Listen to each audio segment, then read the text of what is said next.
Hello, hello. Hey, Aquarius. I'm going to give this a minute, let people come in. I was a minute or two late. I was responding to emails or a email, which actually the two I responded to, I'm going to talk about. And then we're going to talk about the need for understanding and kindness and ways we can shift all this negativity. I can't handle all this negative energy. Hey, Kiki. If y'all hear my air, I'm sorry. I'm about to burn up. I can't handle it. Alabama weather. Cold, hot, cold, hot, cold, hot. But, you know.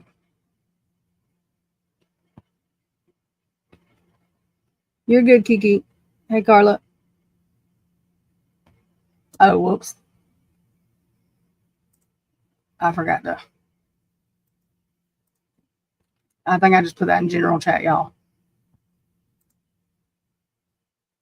But it's all good on Discord.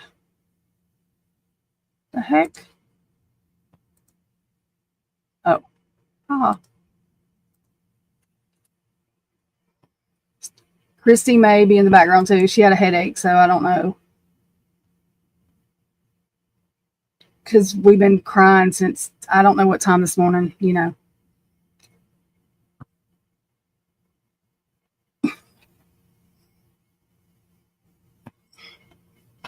Actually, I do have good news. Christy's daughter is doing very, very good.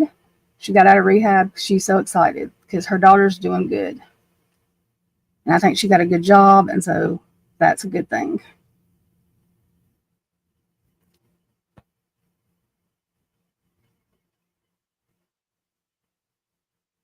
Oh, God. Yeah, Kiki keeps it way more organized than me. Oh, yeah, in there. I know. I need to take it out of there and put it in there under lives. Y'all know I was just clicking stuff.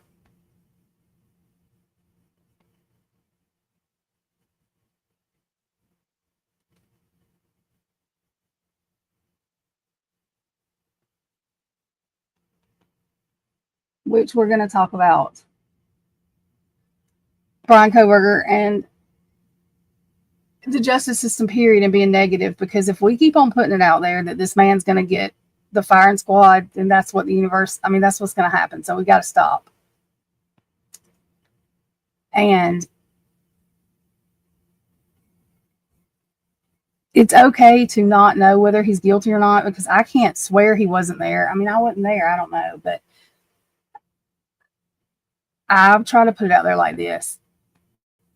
Whoever did this deserve punishment, whatever that is. I don't have to choose what that is. But if he's innocent, another victim is not going to make anything better in the end. And there's just nothing pointing to him. Everything that they have seems to be pointing somewhere else.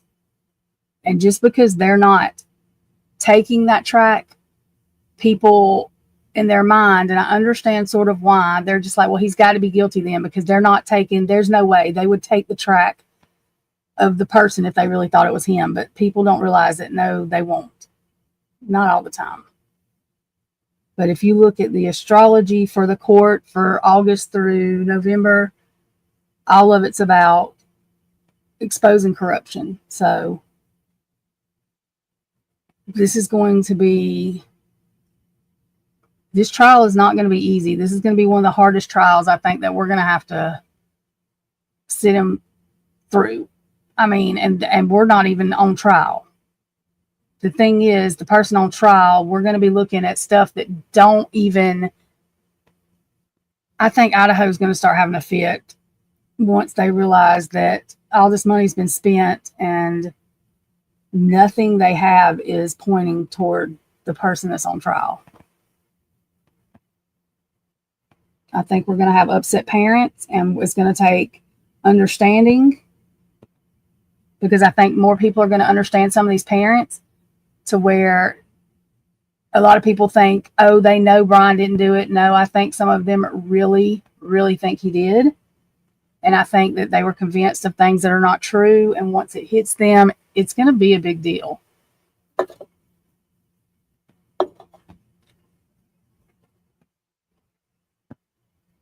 So, and just like Richard Allen, I mean, I don't know how long that man's going to have to sit there. I mean, I don't even know if they're going to be able to do anything. I mean, you would think they could. In our mind, we're in America. They can fix this, right? I mean, but it seems that things don't get fixed. This is real life anyway, y'all. That's what I'm talking about today, too. Things don't get fixed as fast as they fuck up, and that's just the truth. And I'm the world's worst because I'm not patient. And I've had to learn to take a back seat to that.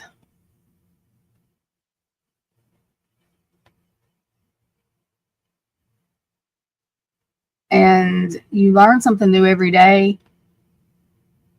And I got this email from this guy that we've known each other since kindergarten. And he was talking to me. He's been in the military and all this kind of stuff. And he's got a girlfriend. And just, I don't really know how to say this, but I'm not going to come out and say what it is. He just can't do things that men can usually do, at least until they're in their 60s, and no matter what, he can't figure out why this girl still wants to be with him. And I'm going to try to say this without crying.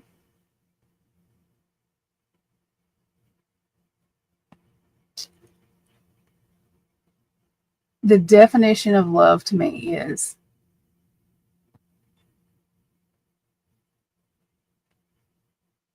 and I know this because this is the exact way I feel.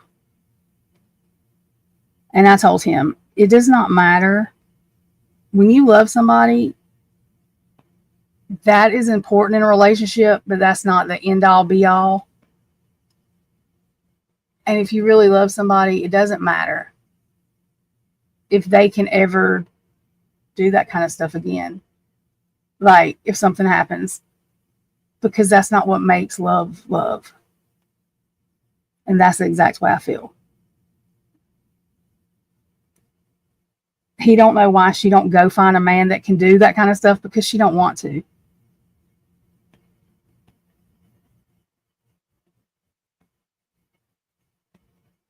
And when I thought about that, that's what took me a minute to get on here. It made me cry, because I know that feeling of, and I'm a dork. And there's one or two people that know this, but my whole dream of being happy is literally like a little kid, I guess, kind of building forts out of blankets and hiding from the world and just laying watching movies, laying holding somebody's hand. Like that, that's the whole,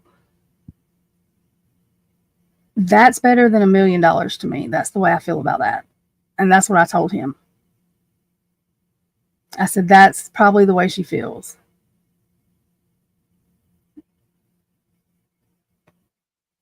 Yeah. And the thing is like, I got another email because I said Twiz was hot.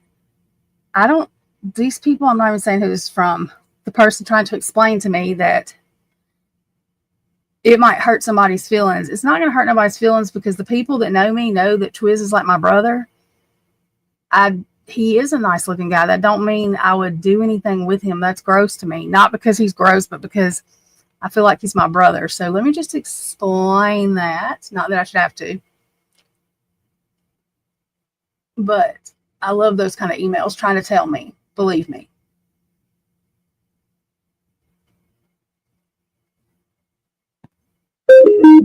I don't need to explain that to anybody. And the person she's saying I need to explain it to, I don't have to, because he already knows the way I feel about everything. So you can think somebody's hot without wanting to be sexually attracted to them. Just in case people didn't know that. God. Like, Twiz is like, I mean, Twiz, Kane, like, I could go to their house and spend the night and never, like, I don't know. Some people don't realize that. They think that I don't know. But anyways, I'm not sexually attracted to but one person. For real. And I probably won't ever be sexually attracted but to one person, no matter whatever happens in my life, because it is the way it is. And that's the way I feel. So whatever. But just to explain that in case anybody had questions, I can't believe I'm having to explain that. Well, I don't have to, but I just wanted to address it. Anyway, wow. The stuff you get emails about. It's wonderful. But I don't know what just went. Hang on, y'all. And Bria, y'all, my heart is broke. She's very young. And God, poor thing, because the only thing I could tell her was there's a good part of this because she knew the signs of her having a stroke. She was able to get to the hospital. They're able to give her prevention medicine, but she's got 2 young boys and a husband. And in the back of your head, especially being a mom, what if something happens to me? And so my heart is breaking for her. Like, this is the girl that last week she literally,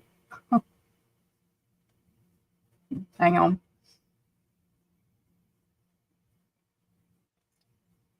She's beautiful inside and out. And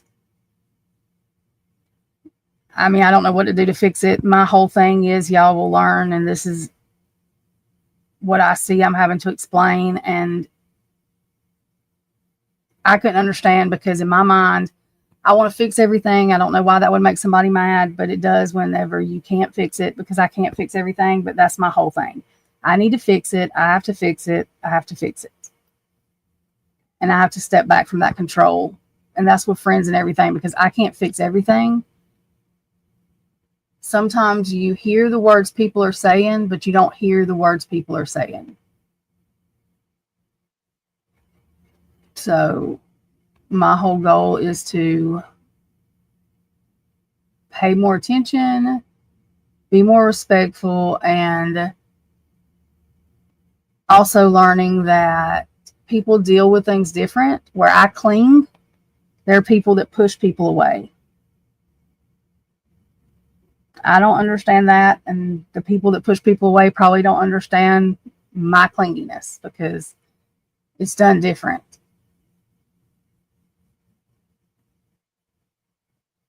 And I'm just telling everybody from experience, you say things you don't mean. That's the worst part, because I hate that, and I'm having to face up to just saying things you don't mean. So I just want to try to find a different way to approach life and things.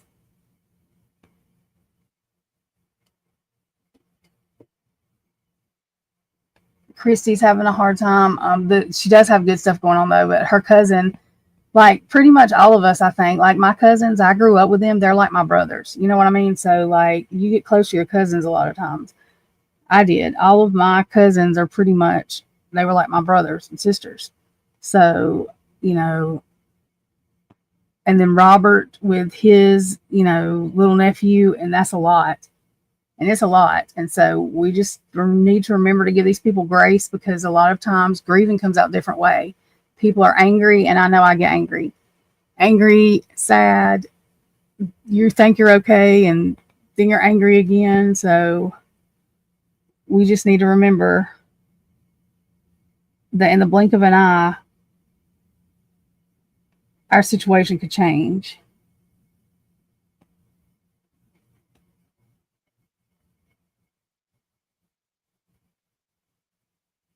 And then the other part is, I think everybody with communication, we all have a breakdown and just different ways we communicate. And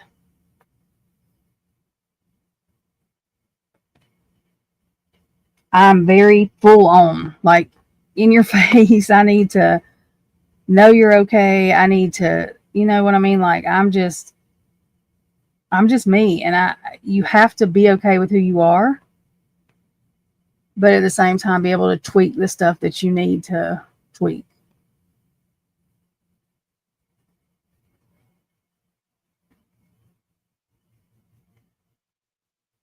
I'm shy until I'm not. Yeah, I'm not shy. I mean, some things, I guess.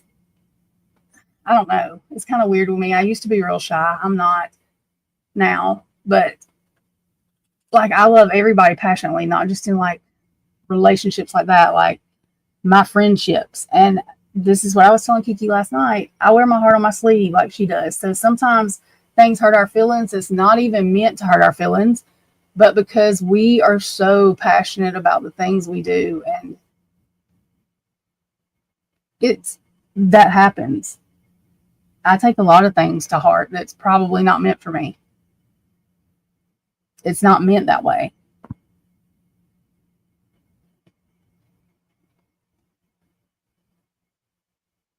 But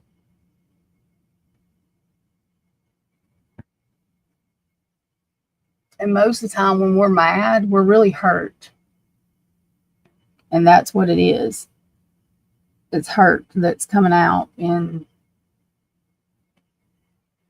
madness.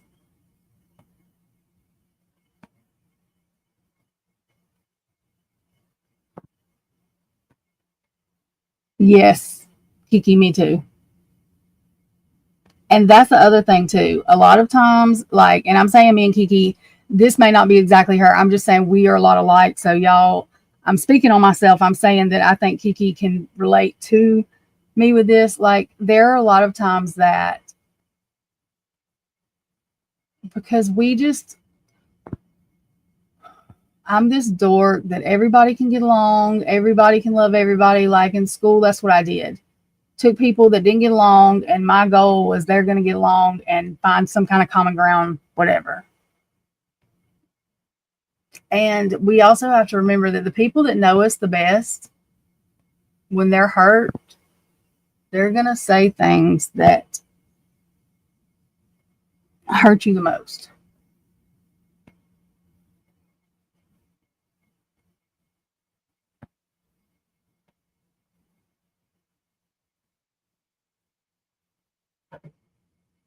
Well, and I don't have like, I've been hurt over and over and over, and where I should like guard my heart with people, I don't. And so I have to be careful about the people who I'm around, and that's just all there is to it. You have to be able to judge that. But see, the worst thing you can do is call me a liar or act like I'm a bad person. Like that right there just drives me, like that just pisses me off, because those are two things that I just don't do. Like when I tell people something, I feel it 1,000 times and more probably. So, I mean, those are, I'm too much most of the time probably. Whoops. Because, I mean, I just am. But the people that I care about, I'm like, I don't think they realize, and they do, but you can't fix everything. And my whole issue is the people I care about, if they're hurting, I want to fix it. I don't like to see anybody, like, it drives me nuts. But you can't always fix it. And sometimes you just have to let them have time to deal with whatever it is. And my thing is, and Christy's taught me a lot about this because we've been having this discussion now for 4 days, 3 days. I don't remember. Because She pushes away, I cling. And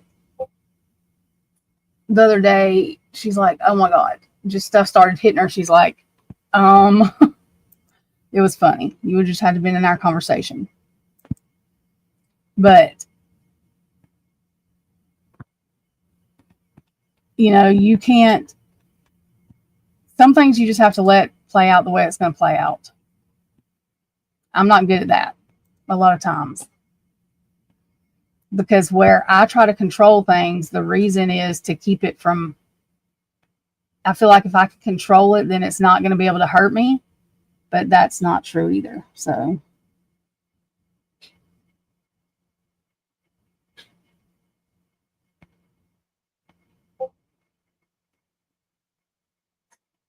yeah, I feel people's energy too, of course. And it is rough. Like, it's very rough. That's what I tell people. I don't have to listen to nobody else tell me anything. I don't need to listen to a psychic or I don't need to do all that. I can feel everybody's energy just fine. God forbid, I can feel it just fine. Now, in your own personal situations, it's hard sometimes, but like, yeah, I feel people's energy just fine. I don't need help. God forbid. Sometimes I try not to feel people's energy.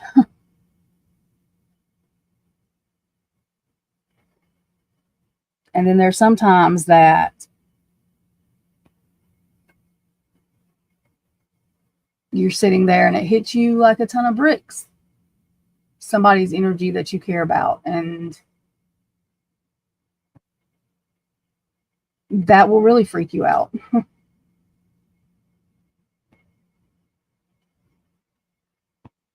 But my thing is, I feel helpless when people, like, even with Bria, like, and Christy too, and Robert, like, it's like, you can't fix it. I can't fix this shit. So what do I do? And I feel like if I'm not doing something, then I'm doing them wrong. And they don't even think that. That's me in my head. And sometimes the best thing you can do is make sure you hear the words that are coming out of somebody's mouth and do exactly what they're asking you to do, because you don't have to do anything else.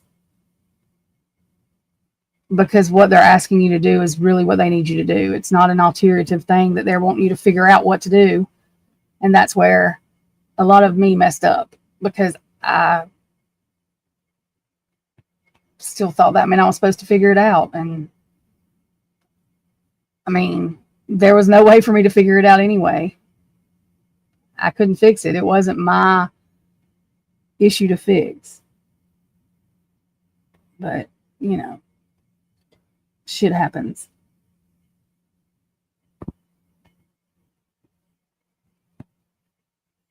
We live and we learn. And yeah, I learn something new every day. Every day. Heck. Okay, Kiki, I just saw you said that. Sorry.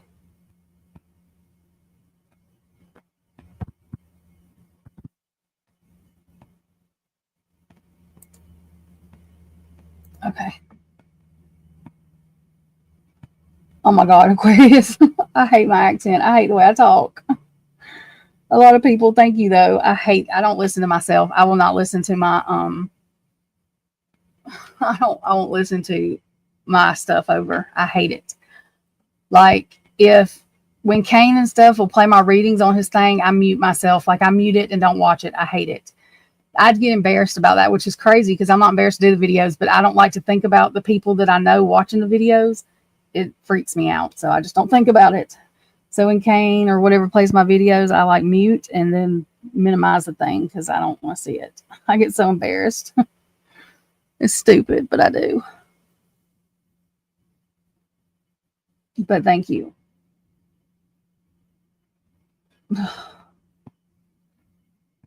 I hate Alabama. I'm so ready to get out of Alabama, though.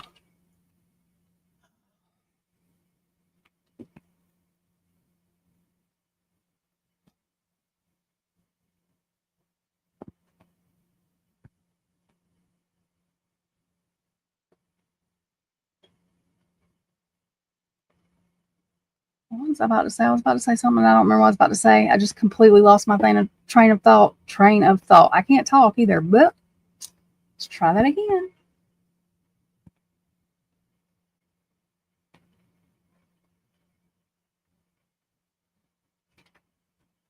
I've literally had to send. I didn't have to send apology stuff, but because we say things we don't mean, and yeah, I can't. My conscience don't let me. I mean, I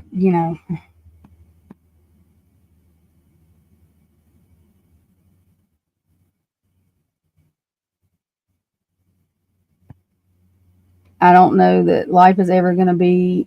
I don't know what the hell normal is. You know what people call normal. I'm not sure what normal is, but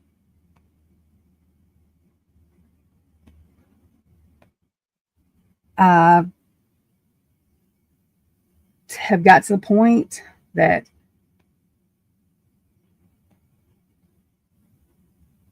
I think what's meant to be will always be, and that's how and where I find patience, and that's just the way I feel.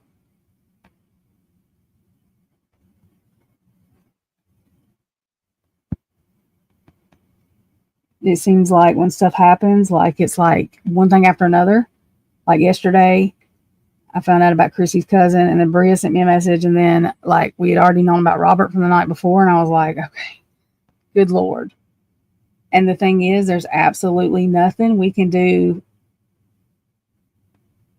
for them at all except tell them we love them, let them come to us when they're ready, and that's all we can do. And sometimes the hardest thing for people like me, like Kiki, and it sounds like you too, Aquarius, hey Kane, is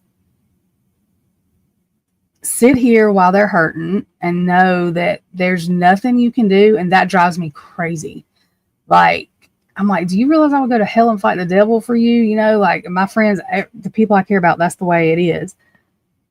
But there's sometimes you can't fight a person's fight for them.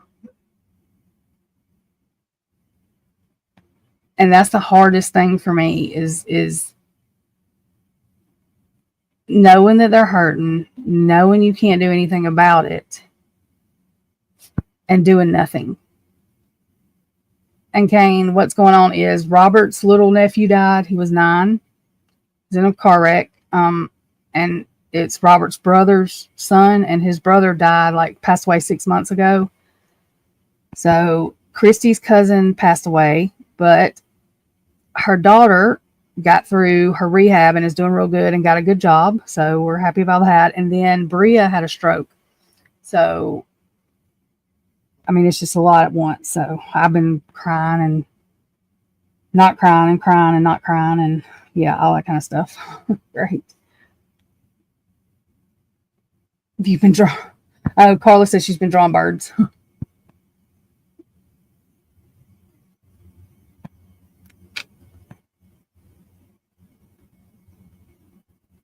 And Carla has been going through, like, she's got her mom, her brother, like she's been at the ER. I can't count. She's probably like, bitch, I've been there 4 times, I think. And then Kane had rats. We're gonna pray his rats go away. He should have got his rats out by now. But I'm saying, like, Carla has a lot on her. She's got, I mean, every time she turns around, somebody's needing something. And her mama's been in pain. So, it's like everybody's got something. Yes, Kane, yes. And you grow up with your cousins, they're like your brothers and sisters and stuff. And that's the way I feel about my cousins. And that's why yesterday, I mean, it would have been a shock for her anyways, of course, but she was close. Like, they grew up together.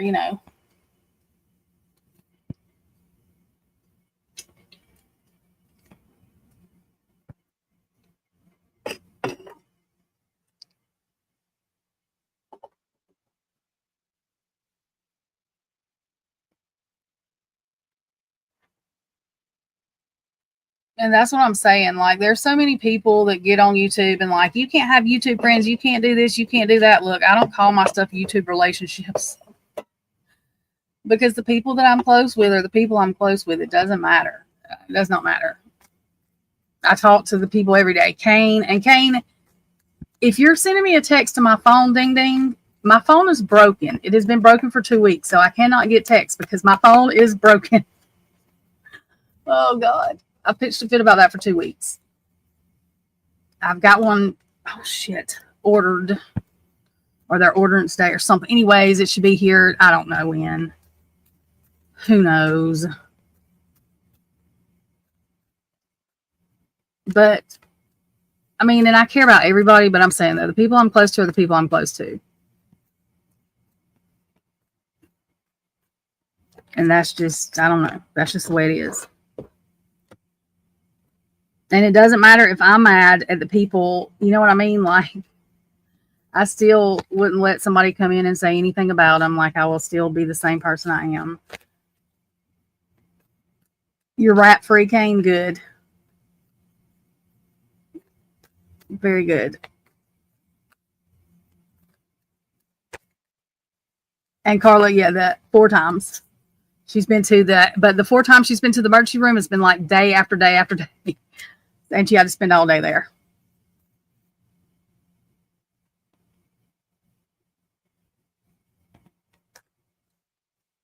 Okay, I got you, Kane.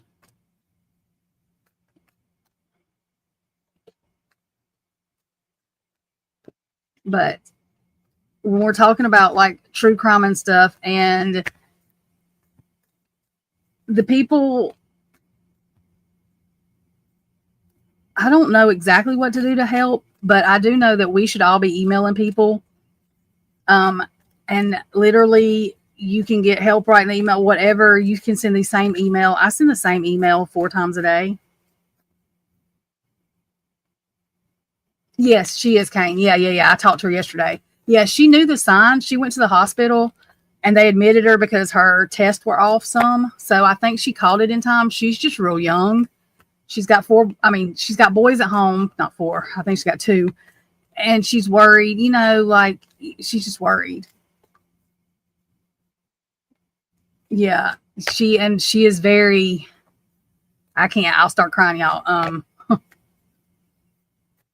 She is very selfless. And she's in California, and there's absolutely nothing I can do for her. Oh God. Yeah, I love her.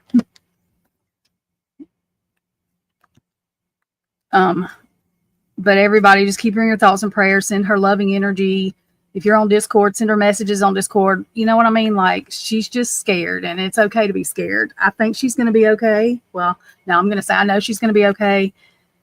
There's medicine they can put her on, but she's very young to have this going on. Her life has not been easy, and she doesn't sympathy about it. She literally wants to heal. She wants to be better. She wants to be better for her kids, for herself, for her husband, and she's something. I'm just telling y'all, and I can't because I'll start crying. So I look up to her actually, and she's younger than me, but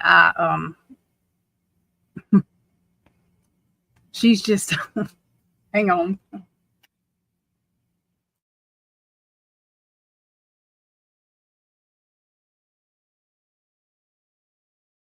Okay, sorry.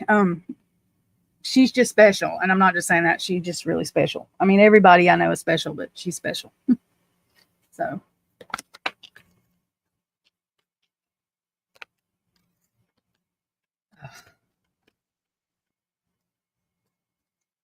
see, y'all, I get emotional about everything. I cry about everything. Jeez. I think me and Chrissy's been crying all morning. She literally got a headache from crying so much. Stupid.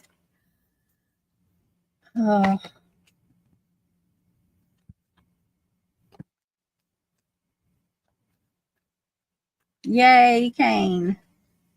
See, Kane, your stuff is coming around and you are having a hard time, and we're praying for you too. I don't even remember Kane's hard time all the way because in the middle of his hard time, I was like on all this medicine. God, but we did pray. Just sometimes we all have to pull together because this is what I call family. We just do what we have to do. And we're not even close to each other. Like, all of us are at least 2 hours from each other. But sometimes just showing people love, and it's not what you can buy them. It's not what you can give them materialistically. It's about words and encouragement and letting them know that you're there and that you care.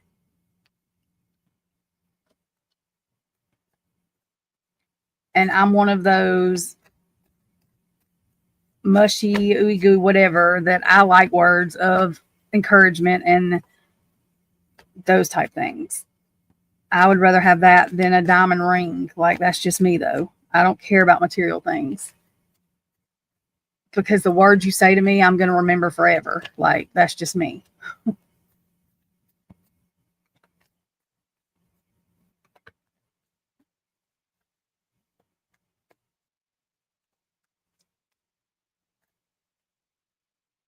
Good, Kane. You're getting your car legal. Where are we going?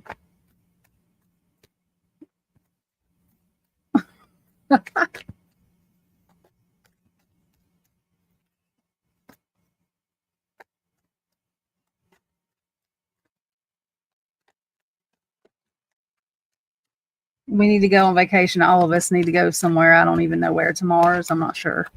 Somewhere. Oh, I need a vacation. Oh, I mean, I don't want to go to Idaho.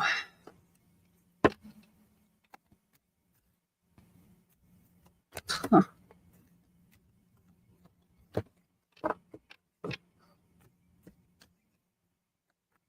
I said someplace fun, Kane.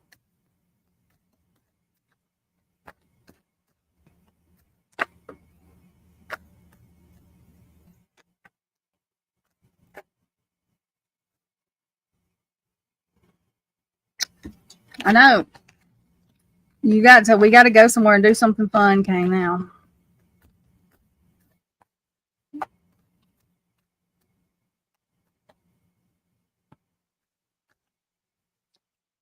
I reckon you live in paradise. That's what you say. My paradise looks different than your paradise.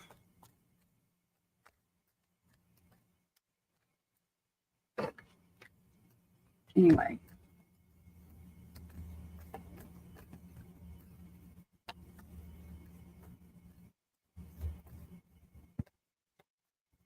Yes, Bunny, it can be. Hey, Bunny. Hey, everybody that's in here, that if I didn't see you or you're lurking or whatever, and I don't care if you lurk. I'm just saying, I know some people are working or whatever and can't talk, but and sometimes I forget to say, hey, I just talk. That's all. I haven't looked to see if there's any new docs out. It's been so much going on that with that, I'm just like, it's exhausting.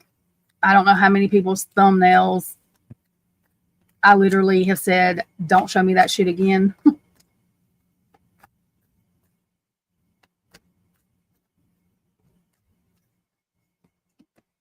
You're going skiing. Where's snow in the summertime? Oh, I guess not Utah. Fucking Utah. Um, Colorado.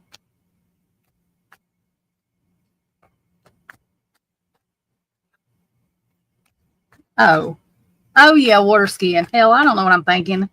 Anyway, whatever.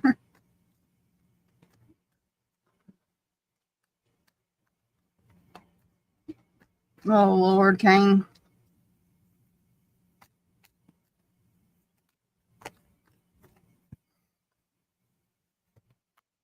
I just wish they go after the right people. I mean, I don't know what the state is thinking, like doing what they're doing. You would think one of their prosecutors would be like, yeah, this probably ain't a good idea. I don't know.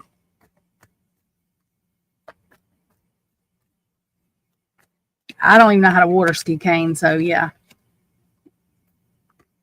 I do like to tube in the back, like on the a round tube thing, with a boat pulling it. I can do that, but anybody can do that. I like doing that. It's fun. I like adrenaline stuff sometimes. I like roller coasters, stuff like that.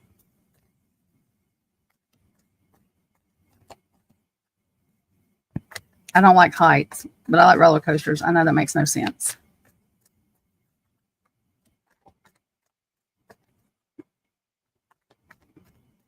I can't even stand up on skates, so we're not even talking about that.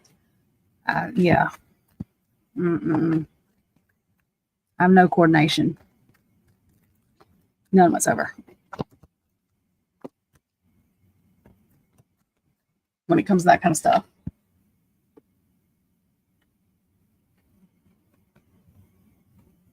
Yeah, I can't surf. I mean, I've never tried to surf, so. Oh, and Robert put out a video, my emotional thoughts and feelings. I'm not gonna watch on here because I want everybody to go and give him credit for his stuff. And plus, I'm probably gonna cry. So instead of me sitting here squalling, I'm just gonna tell everybody. I'm gonna put the link to it in the chat. Y'all, I'm not good at putting everybody's link in here. I've got to get with Christy because she's good at this. I always forget to put people's links, like Kiki's link and all that, and I'll do that in just a second. Or mods in here, one of y'all can if you want to. Kane, you can drop your channel too. Y'all, I'm not rude. I thought I had them all together, and I don't. I don't know what happens when I try to paste them. Nothing happens. It don't do right. So yeah. What am I doing? See, and I forget what I'm doing. Oh, Jesus. Hang on. Really? What the heck? Hang on, y'all. Oh my God. Stop it. Okay, there we go. Jeez. Okay. That's Robert's, I hope that should take you to Robert's video. I know, Chicane, you did make everybody a mod, which that might not be. Some of them yesterday, I don't even have to tell you, I was freaking out about a couple of them, and I'm not being mean. I'm just saying that you just be careful.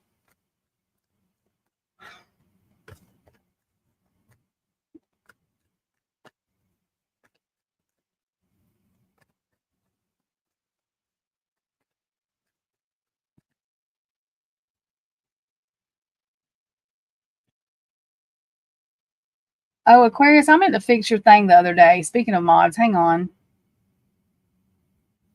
I was telling somebody because Aquarius has been here forever, and I thought I fixed this. And y'all, I'm telling y'all, I go to do something and I forget what I'm doing, and then oh God, I never think of it again. So if I tell somebody that I'm going to make a mod and then I don't do it, remind me. Don't feel bad about reminding me because it means I've started talking or did something else, and a month later I still haven't done anything that I was doing. So yeah, there you go, Aquarius. Ow. I was going to do that the other day, and then I don't know what I did, but I didn't do it, as y'all see. If everybody's a nod, no one can block anyone. Kane. Jesus. You're welcome, Aquarius. I was going to do this. I can't remember if you were in here. Girl, I don't remember. I'm telling you, my brain, I can't think. But the people that come in here, and I know they come in here like, you know what I mean? Like, yeah. And we usually, knock on wood, don't have any problems. I just don't deal with a lot of negativity, and I don't ban people unless you just have to. But like, I don't want people coming in being negative. I don't care what side of the scope they're on anything. People disagreeing is the world. That's the way it's supposed to be, or we would be bored. But it's personal. When it starts getting personal and stuff, I don't like all that. So I just think that we should, and people, y'all, there's people that aggravate me. Like Viv, I still haven't unblocked her because she aggravated the piss out of me. But most of the time she's nice. Like she come in Kane's thing talking about music.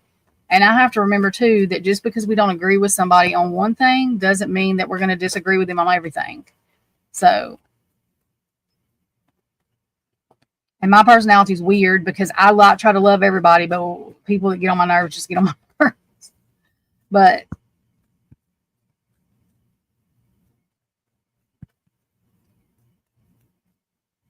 the I try not to block people like unless I have to.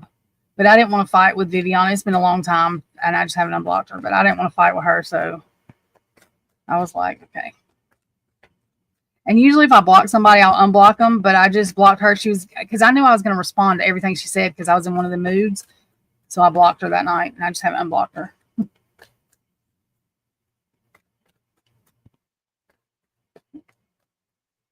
I need to.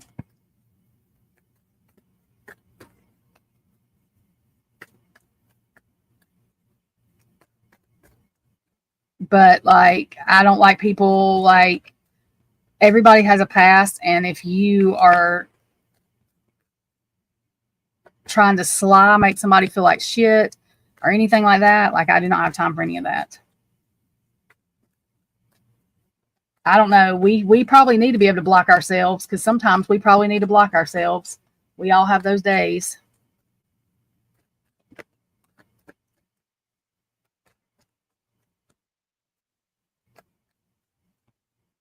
We need to block ourselves out.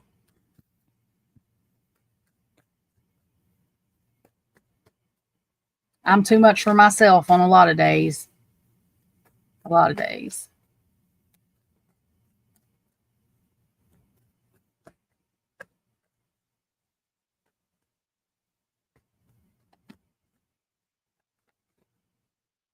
Well, yes, Bunny. That's who I was talking about actually a while ago, Jeff H. And me and Jeff H. used to be kind of close, but he did that to AR. I'm not able to see him the same. I have issues. I just can't. I don't want to talk about anybody. I'm just saying that I did not appreciate that. And I'm still upset about that because I could see the hurt in AR's eyes, and I don't like that.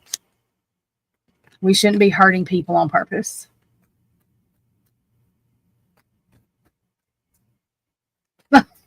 Kane, are you sucking up to Carla? Carla, Kane sucking up.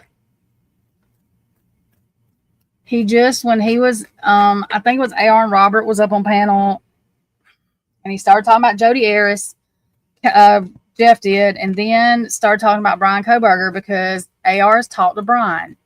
He's had to go through Ann. Ann is Brian's bodyguard. Okay, right now, Ann Taylor is Brian's bodyguard. Okay, he could not talk to Brian about the crime. There's a gag order. He couldn't talk to Brian about any of that. So, and AR told us that. Well, Jeff I don't know what he was trying to do. So I don't want to, in my opinion, he was, I mean, I don't even know how to say it. It was like he was trying to make, I don't know, him feel not worthy or something. I'm not sure what he was trying to do, but it was a sly way. It made his energy made me feel gross. I was crying. I was so mad. I could not even think of the words. I couldn't even say nothing to Jeff. I was so mad that I couldn't even cuss him like I wanted to. And you could see it in AR's eyes. He took care of it very professionally, but you could see the hurt in his eyes. And the more I saw that, the more furious I was getting. So, hey, Tax Max. But I mean, and I don't want to, I'm not Jeff, so I don't know what he was trying to do, but he literally, and y'all, I do not have a problem with Jeff's wife. So when I say this, the reason I'm saying this is an example. He sat in my chat and said his wife was a used to be crackhead and she recovered. Okay. Jeff's wife I don't know her. I would not I would not judge her just because of the way Jeff acts or anything, but I think it's heroic that she was able to overcome that. My issue with him saying that is you tell people that your wife is a recovering, and you want people to look at it this way, but you're trying to make AR feel like shit. And I just didn't like that. That's the way I felt. Hey, Heather. So that's why I have an issue with Jeff, and I haven't been able to talk to him since, because why would you do that to somebody? AR has been nothing but honest with us. I don't know. I just didn't like it. I don't like it.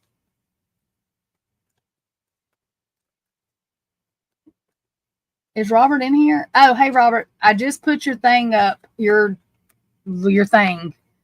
We didn't watch it in here. I want everybody to go watch it, and because I'm probably gonna cry, so I'm not gonna sit here like and like everybody hear me sob. But we put your. I can't talk. Jesus. The hell am I trying to say? The thing you just posted, Robert, about your video, we posted it in the chat. Jeez. And I love you, Robert. And I told you, like, you know, if you need to cuss somebody out or scream or cry or have 15 emotions at once, you know, you don't have to say anything. I got you. I just told you what Jeff did in AR's chat that night. Him and Robert were up on panel. And I feel like he just tried to put AR on the spot and was making a big deal that he talked to Brian and was trying to make it out like AR had some inside information when AR didn't, because he didn't talk to Brian about the crime. He couldn't. Ann is his bodyguard. Like I said, there was things AR was told that they could not talk about, and he did not talk about them, or he wouldn't have been able to talk about them at all. Yes, he was mean to AR. Yes, he was. And like AR handled it because see, AR didn't have a problem with Jeff. Like AR don't care if you have a different of opinion until that happened. And that's when. And the reason I have a problem is because Jeff did it in some sly way, and he still comes in chats talking about it. Like, I'm like, are you jealous or what are you trying to say? Because I'm not sure what he's trying to say. Yes, passive aggressive. That's it. Thank you, Bunny. I can't ever think of what that is. It's weird. Like, the energy is just weird to me. I don't understand that energy. I really don't. Like, I know what passive aggressive is, but I guess I don't because I don't understand it. Like, I don't. It's like nice in a sly way. Like, it's one of them people that my mama would want to slap the shit out of. It's like smiling in your face and shitting in your back, I guess. I don't know. That's just the way I felt. Yeah, they all got the better words for it. It hurt my feelings because I could see it hurting AR. Like, when you purposely try to hurt somebody like that, it's going to make me mad. Just like with Heather, there's been times that people said stuff to her and she'll say it don't bother her, but I think sometimes it does. And so I've went on the warpath on that too. With Kiki, I went on the warpath because I know her feelings get hurt easy. So even if people's joking with her and saying something, like, I've cussed people out because, you know, people that know Kiki know she's like me. There are certain things you can't say, even if you're joking, because it's going to hurt her feelings. And you just shouldn't do that on purpose. If you know that you're hurting somebody's feelings on purpose, you shouldn't do it. And I've had to do a lot of apologizing. Oh, God. Jeff.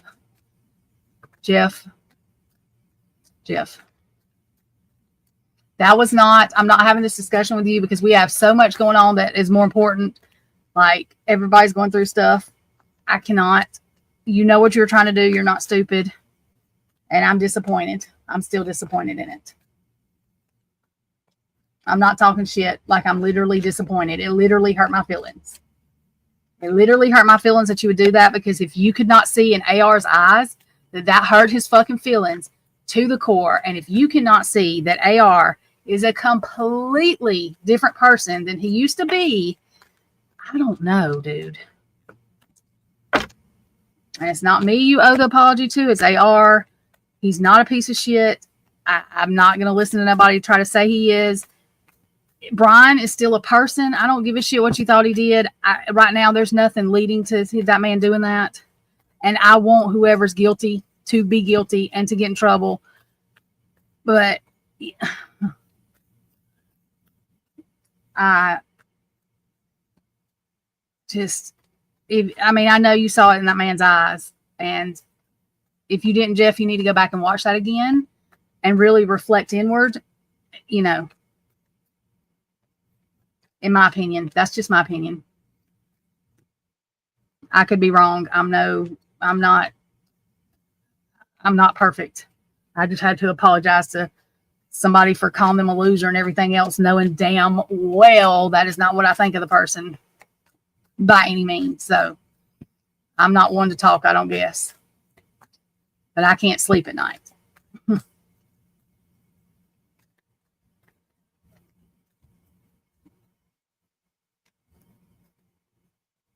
Yes, Robert. Like, nobody's going to be mad at you about that. But YouTube does not mean that you can't still reach out to me. You know what I mean? Like, your YouTube will be here when you're ready to come back. But, and it's okay to not be okay right now. It really is. It's okay to not be okay. It's okay not to have the answers, because even talking to us, we don't have, I can't, there's nothing I can do to fix your situation. And believe me, that breaks my heart. And so if I could fix it, I would snap fingers. And everybody I know has passed away. So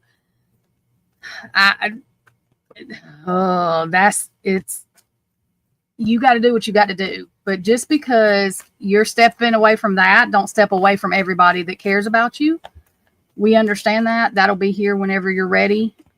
That's not, I mean, it's a big deal, but it's not a big deal right now. You know what I mean? Like, you need to take time. But you need to make sure that you are feeling what you feel, Robert, and whatever you feel, it's okay to feel it. I'm not going to go into detail, you know what I mean? But whatever you feel, it's okay to feel it. Anger, it doesn't matter what it is. Don't try to make it go away. Feel it. But yeah, but even if you're not doing YouTube, you still have people that care about you. That doesn't, like, YouTube is not the reason we care about you. That's why I try to tell everybody. YouTube is not the reason that I care about the people I care about. It helped bridge and meet people, but that's not the reason I care about them. Like, their YouTube channel is not the reason that I am their friend, if that makes sense. But yes, Robert, I think that that's a good thing right now, because you would use it as a distraction to keep from feeling. So I think, and I'm not a therapist, so, you know, it really doesn't matter what I think, but I'm going to tell you anyway, that that's a good thing right now, because that way you're not using it as a distraction. You're feeling what you feel. And then once you do that, if you need some distraction, then it would be healthy for you then. But yes, but to feel what you feel. And you know what I mean? Your daughter has probably got questions. You know what I mean? You know. So I think that you're doing what you need to do. But just remember, your people that love you regardless of if you come back to YouTube ever or not, you know. Oh, Lord. I don't think Heather needs to use anybody for their damn YouTube channel, because Heather's got, you know. Kane, I think that's the opposite. I think you use Heather for her YouTube skills.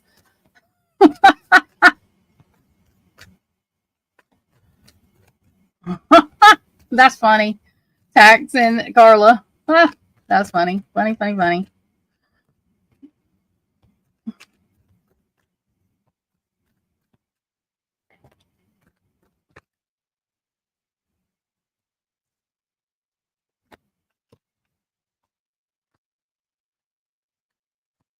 But Robert, as far as me being able to tell you how to deal, I'm gonna tell you this: you don't. If somebody's you don't get over death. I mean, that's the only thing I can tell you. I'm not even gonna lie. You don't get over it. It took me a long time to learn that. You don't get over it. You learn how to handle it. There's going to be good days. There's going to be bad days. And 10 years down the road, same thing. There's going to be good days. There's going to be bad days. And it's a day by day thing.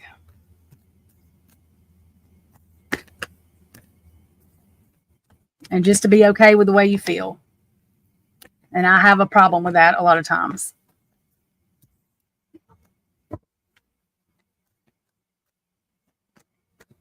When people tell you to distract yourself, don't feel that. That's the worst thing you can do, because all you're doing is bottling it up, and you're going to feel it sometime, and whichever way it comes out. So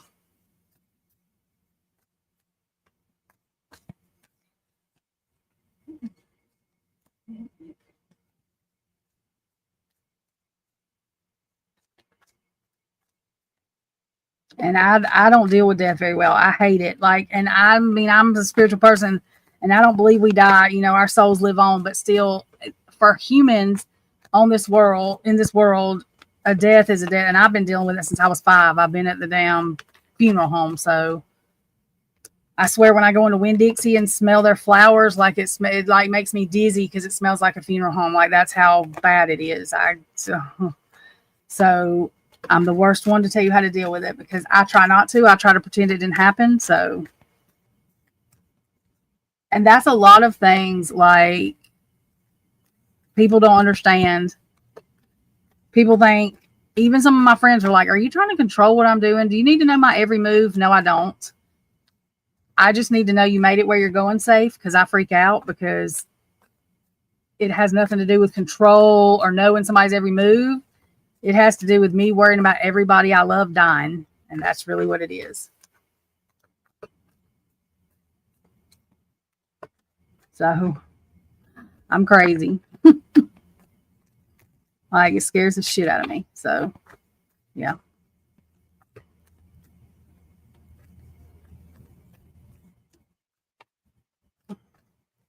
That's just me though.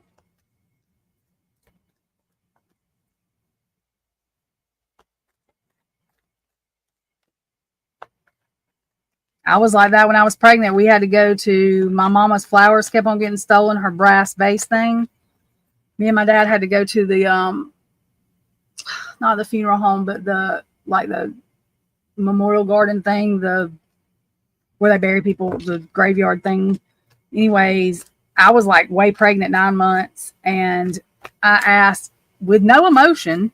My dad like to freaked out.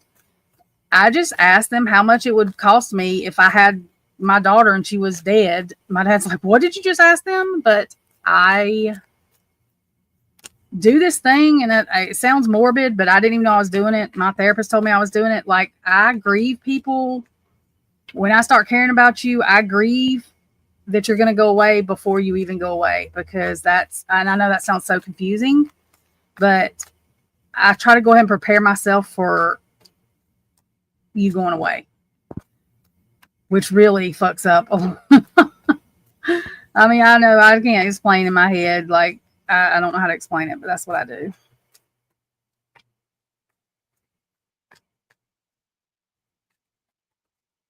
Because everything I've ever loved in my life has went away. So I just do it. I don't mean to, but that's how I do it. That's why I worry about things I worry about. That's why I don't know. I try not to.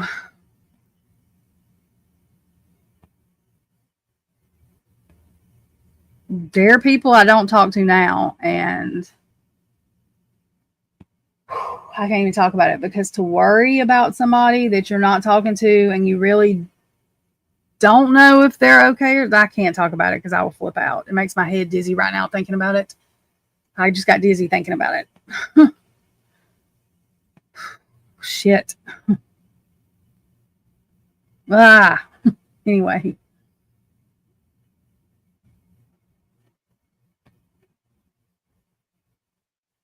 That's the other thing I did too.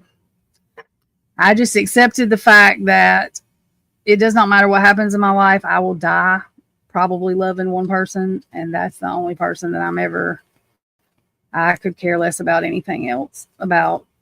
I just know what I know and know how I feel. So to me, it doesn't matter. I accepted that fact, and that's how it is.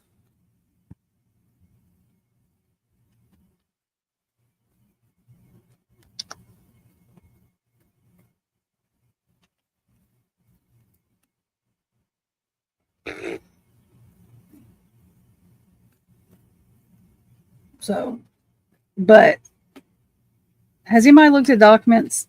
Has anything else come out? I don't know if my chest can take anything else coming out. And if anybody is telling you that Brian Koberger is taking a plea deal because this autism thing, they're a bunch of effing idiots. This autism thing has nothing to do with anything except getting the death penalty taken off. Hey, Justice. These people in their clickbait that they put on their I'm telling y'all, I literally clicked 3 things and say, don't show me this shit again. Because I cannot. And there's so many people in mainstream media that still believe the shit that mainstream media is saying. It drives me crazy.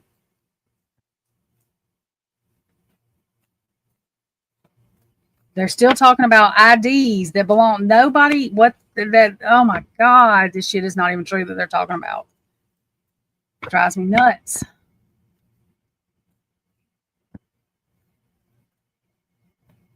Is she talking about it? Okay, y'all. I'm going to go to Audrey's thing. I'm going to let her know I'm going to her thing. But y'all make sure you go over there independently, please. Will somebody drop her link? Kane, somebody drop her link. But everybody go there independently because I love Audrey to watch her stuff too. But I want to see what she's saying real quick. Oh, my God, Heather. I don't remember. Somebody, I turned off the YouTube channel. It was something. I don't even remember. I can't even remember. Play it in here. Carla, are you going to take care of your mom or whatever?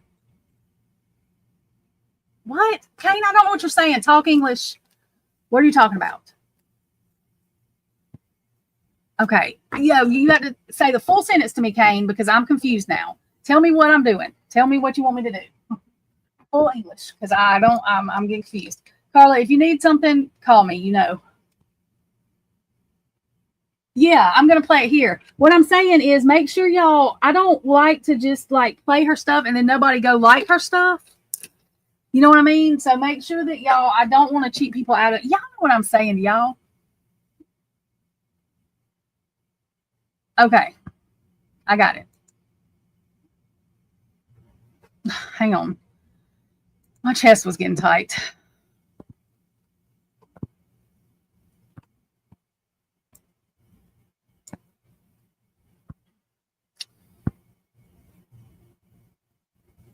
Oh, I'm a dummy. Hang on, y'all. Jeez. Thank you, Aquarius.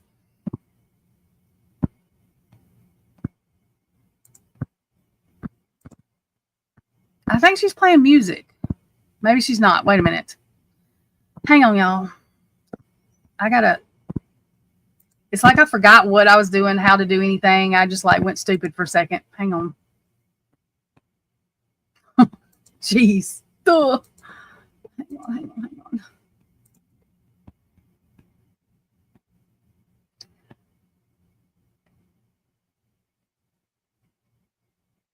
Okay, good. I'm glad. I think that this is music. All I see is music came, but hang on.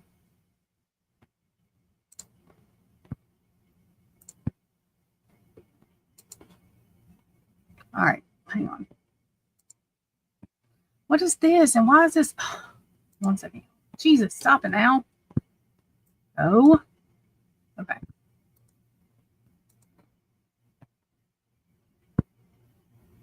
Mm.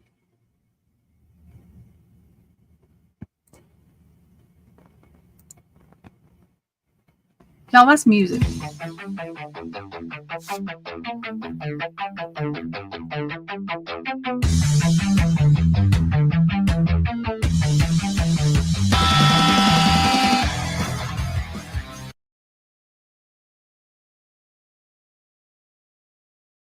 Kane, I'm so confused.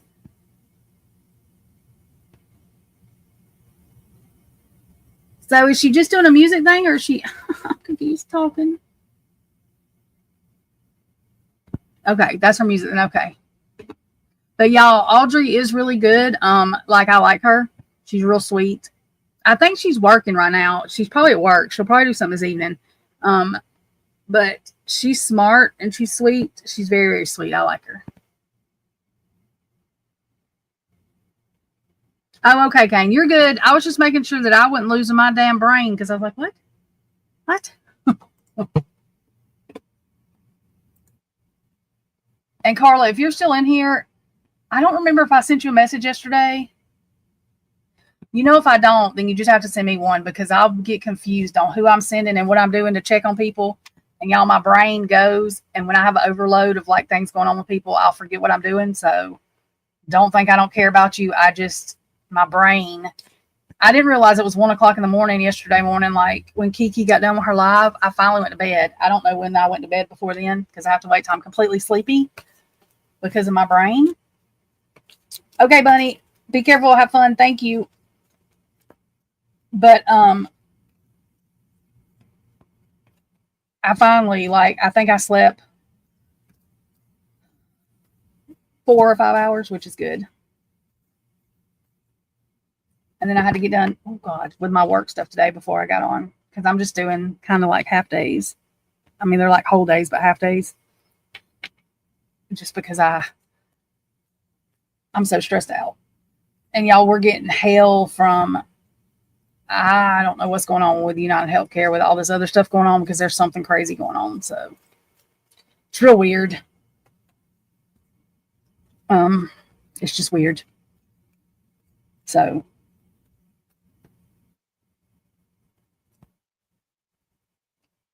oh yeah, her intro thing. I know she likes her intro thing. I was like, well, it looks better than a first grader, so I was kind of proud of it.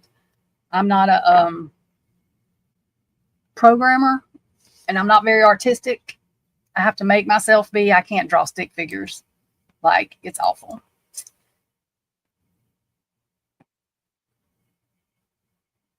Hang on. Okay.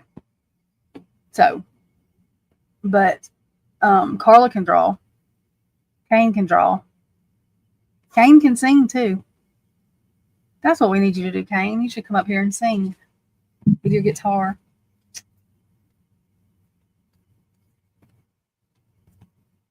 Yeah, I know. Kiki's like, I'm going to change it and use it, change the dates on it. I was like, oh my God, okay, if you want to. Somebody could probably make you something that look way better than this, but thank you. I know, you're tired. I'm messing with you, Kane. Thank you, Carla. I know you're tired, Kane. You've been working a lot. I'm proud. I'm proud that you're getting your car too. Now I can be like, Kane, come take me on vacation. Come take me to your house so I can see the beach. Oops.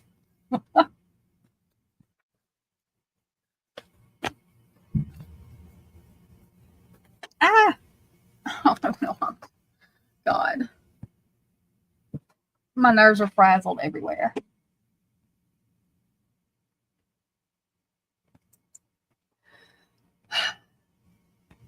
I try not to let them be frazzled.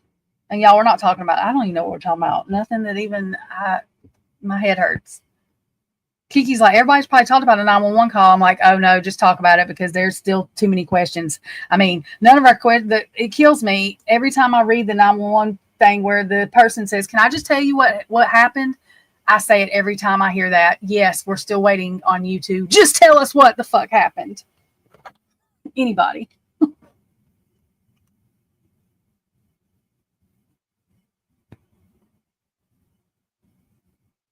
Okay. Wherever you're going, Kane, I'm probably willing to go. Except Idaho. I'm not willing to go to Idaho. Or Indiana. Or any place that begins with I.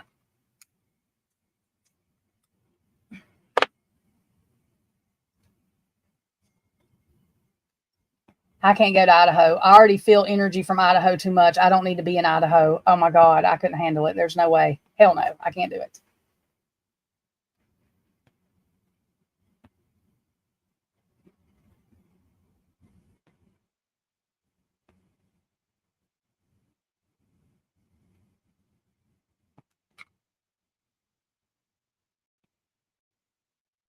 Yeah, Panama City is a shit town. Like, I guess it's like, to me, it's like a teenage town. The last time I went, I was 21 or 22, and we went for 2 weeks, and I was so fucking ready to go home. Like, you outgrow, like, if you're going for surfing, it's probably different, but like, you outgrow Panama City. I used to live in St. Augustine Beach, Florida, and I love St. Augustine Beach. Love it. But, I just, like Panama City to me, I'm not into going to clubs and stuff. I don't like to be around a bunch of people that drink a lot. Like, that's a trigger to me because my mom was alcoholic and I just don't. So going to that kind of stuff is not, and that's all Panama City Beach has got on it. And I'm just not, there's other things I would do besides, I just don't like that kind of stuff. And I've always been that way. I didn't go to parties when I was in high school. I just didn't. Um, I'll be honest. The most memorable memories I have is me and my best friend riding around listening to music. That's what we did. And probably harassed our ex-boyfriends or whatever, or something, the teenage thing.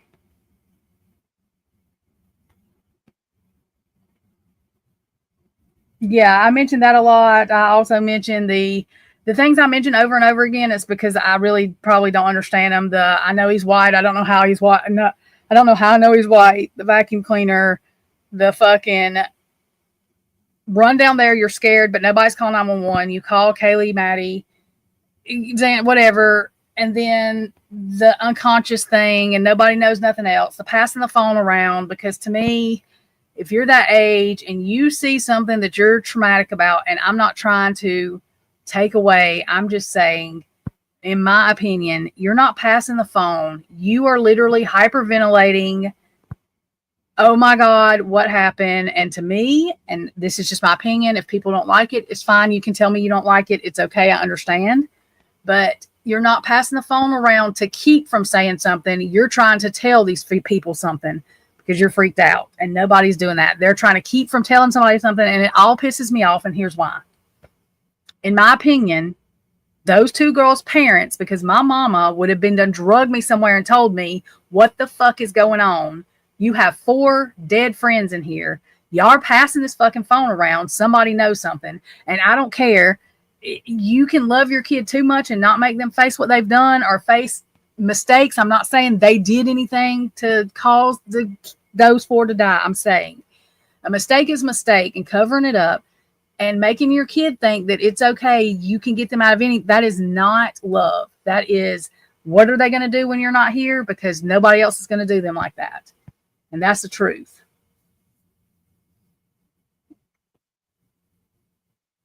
Yeah. And my mom, literally, I used my dad's credit card for like $2 and didn't ask him first. And if y'all don't think my house was full of Lee County, Alabama police when I got home, y'all are crazy as shit. Because they were.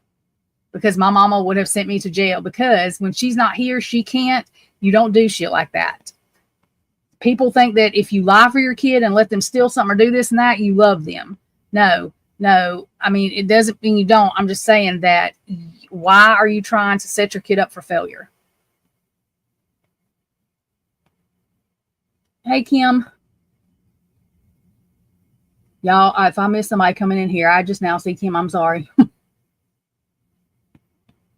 See, I responded to Kim's comment, but I didn't tell her hey first because I've read her comment. Her name. I'm sorry, Kim. But yeah, it's just too weird to me. This is the reason, and I'm not being mean. Dylan could be threatened. There may be a reason she come up with what she come up with. I don't know.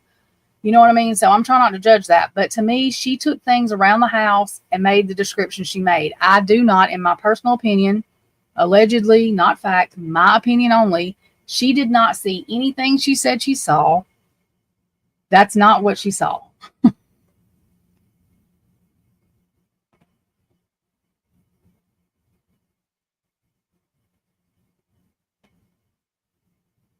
Oh, that's cool, Kane. Yeah, I've always wanted to go to Universal. I don't like Disneyland. I've never been into Disney. I like Winnie the Pooh, but since I know what I know about Disney, I won't support them at all because I think they are the main people in trafficking, allegedly. Not fact, my opinion. Well, I think it's about fact now, but anyways, my opinion, which Nickelodeon may not be that much better. Huh. But I think they got rid of most of those people. But I do like Universal Studios, but I don't care about damn Disney World. I was never into girly movies. Like, I didn't watch movies because I cried. I cried at Cinderella when I was 3. Happy endings make me cry, so I've never been one to watch. I told y'all, Where the Red Fern Grows, I like literally want to call 911 if I see that movie on TV. I think it should be outlawed and illegal. We had to watch it when I was in 2nd grade. I missed a week of school. I had a full-on panic attack. That was the worst movie I have ever seen in my whole entire life, and it traumatized me. Okay, we'll look at it, Kane. I hate that movie. I fucking hate that movie. I don't know why I was the only one in second grade freaking out. Oh my God. I literally missed a week of school. My mom thought she was going to take me to the therapist. It was awful. I had nightmares about that movie. Kids and animals. I can't deal with kids and animals dying and stuff. I cannot. I don't do good with it. So there's that. But it was awful. And then ever since we had to watch that in second grade, I do not like watching movies at school. I did not. I hated movie day because it was always something that was going to make me cry. And I've always been that way. I just am. I cry, happy, sad, whatever, I cry. I've done it since I've been, I can't even say it's because I'm getting older. I mean, I've done it since I was 3. I've always felt energy like that. And that's what Ashley from the Reckoning Code told me. She said, you've always been intuitive then because I've always felt energy. I didn't know that's what I was doing, but that's what I was doing, I guess. Okay, hang on. That's why I don't watch movies. People make fun of me now, but I don't watch movies because I do not know what is going to make me like freak out and cry real bad. So most movies I won't watch because, you know. That Benjamin Button's movie, oh my God. My friend, she took me to, for my birthday, it was right after I had my daughter too. I was still probably in postpartum, but like she said, I shook the whole damn row of the movie theater because I was fucking crying so bad. It was ridiculous. That's just me though. So yeah. Commercials make me cry. I'm telling y'all, it's ridiculous. What am I looking at, Kane? Is this what we're looking at? What is this? What the hell am I looking at? Do I need to? They did redo this thing though.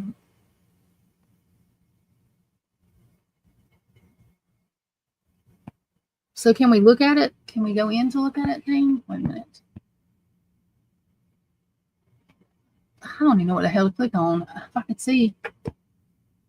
What are we? Wait a minute. Y'all, I'm slow. Just, you know. Ow. Did they redo all of Universal Studios then? Shit, maybe I should pay attention more or something. Can't. All this other shit going on. That's badass. I really want to go. That looks fun. I'm a dork. I like things like this too, y'all. I like roller coasters and thrill rides and shit like that too. Oh wait, there's videos. What a dumbass. Hang on, y'all. I'm stupid. Hang on.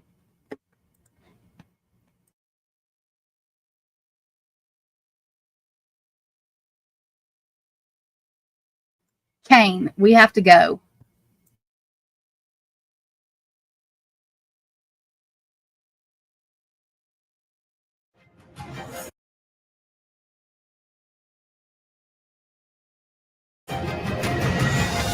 Universal Epic Universe is Universal Orlando Resort's newest theme park and will bring to life 5 immersive worlds filled with adventures that go beyond your wildest imagination. In How to Train Your Dragon, Isle of Berk, you'll soar with dragons in a colorful world of Viking adventures. I absolutely fell in love with the movies. Seeing How to Train Your Dragon with my kids was an incredible, heartfelt moment. Coming out of the theater and going into work the next day, it's like, we have to build this. I want to build Berk. Building a theme park is like building a mini version of the world. When you walk through the portal into the Isle of Berk, you're introduced to a sweeping view of the island itself, almost right out of the movies. And that shot, in my opinion, is actually one of the best in the park. You are no longer a family unit. You are Vikings. This is Berk. How to Train Your Dragon, Isle of Berk takes place between the second and third movies. We call it Berk 2.5. This is the golden age of harmony between Vikings and dragons. You'll be able to see some of your favorite characters. You'll be able to see dragons walking around. And all the color of the dragons has been infused throughout our land, in the buildings and the attractions. Speaking with DreamWorks and some of the art directors, they were the ones who really instilled in us the vision of this world of Berk. Everything had to be Viking sized. Mead Hall is one of the most iconic locations, so of course we had to bring it to life.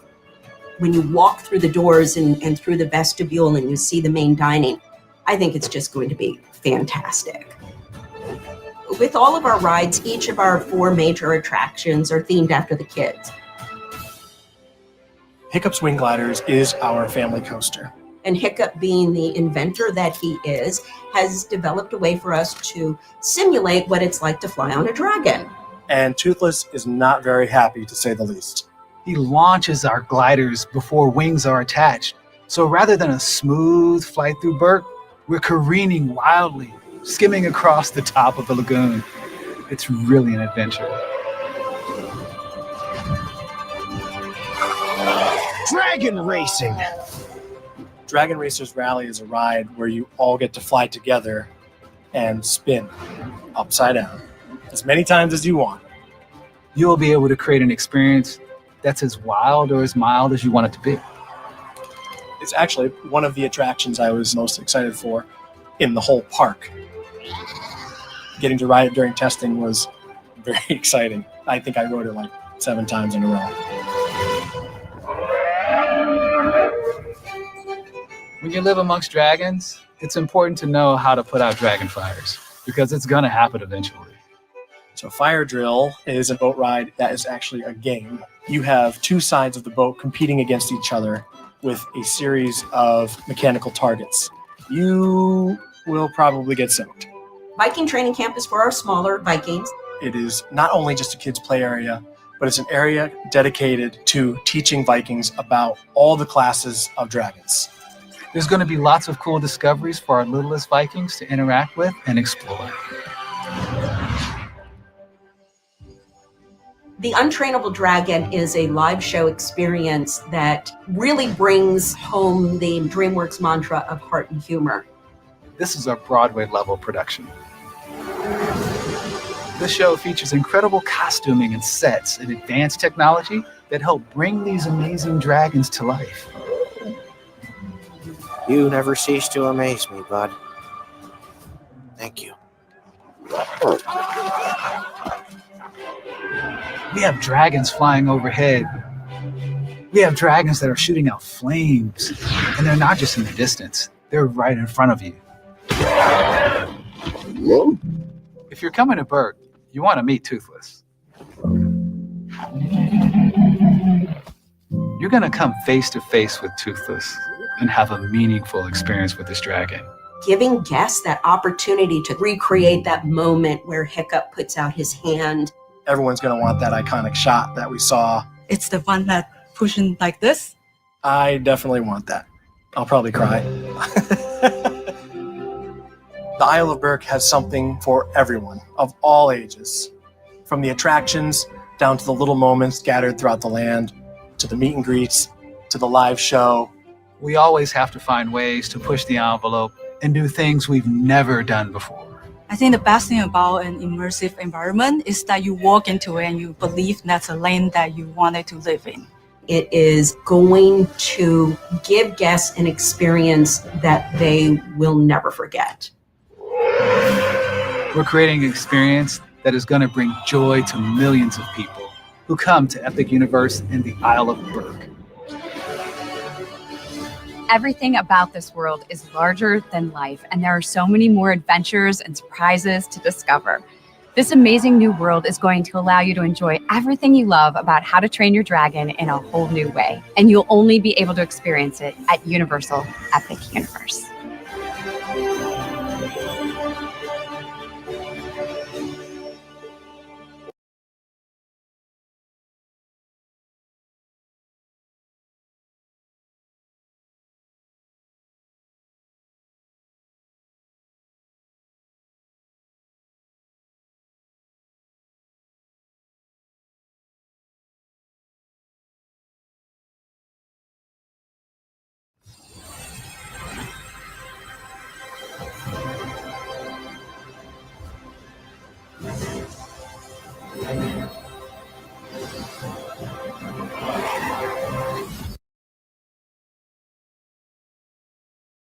Oh my God, was that Mario? Oh, I have to go now. I fucking love Mario. But that dragon made me cry. I'm just telling y'all. I want that dragon. I love Mario.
Over my 35 years, I've often been asked what my favorite ride is.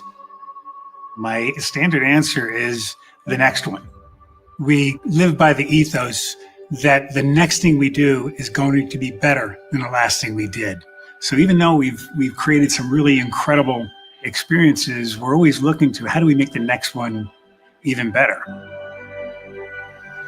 And it really starts back with the origins of our business back in 1964 with the world famous Universal Tram Tour. And from there, we expanded and built the first standalone park at Universal Studios Florida, which really became about riding the movies. And that was an invention of Steven Spielberg, taking them into those stories, not just Okay, which one came?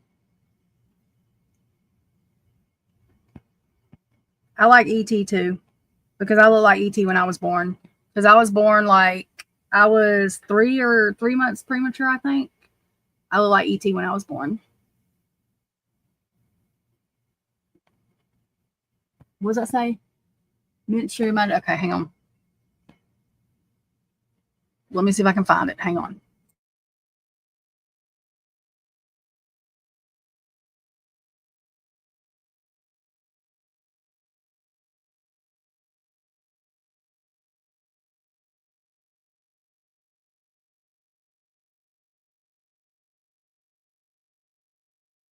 Kane is not playing it. It sent me back. Why did it do that? Send me the link to it. I want to. It won't play it. I know, but watch what happens.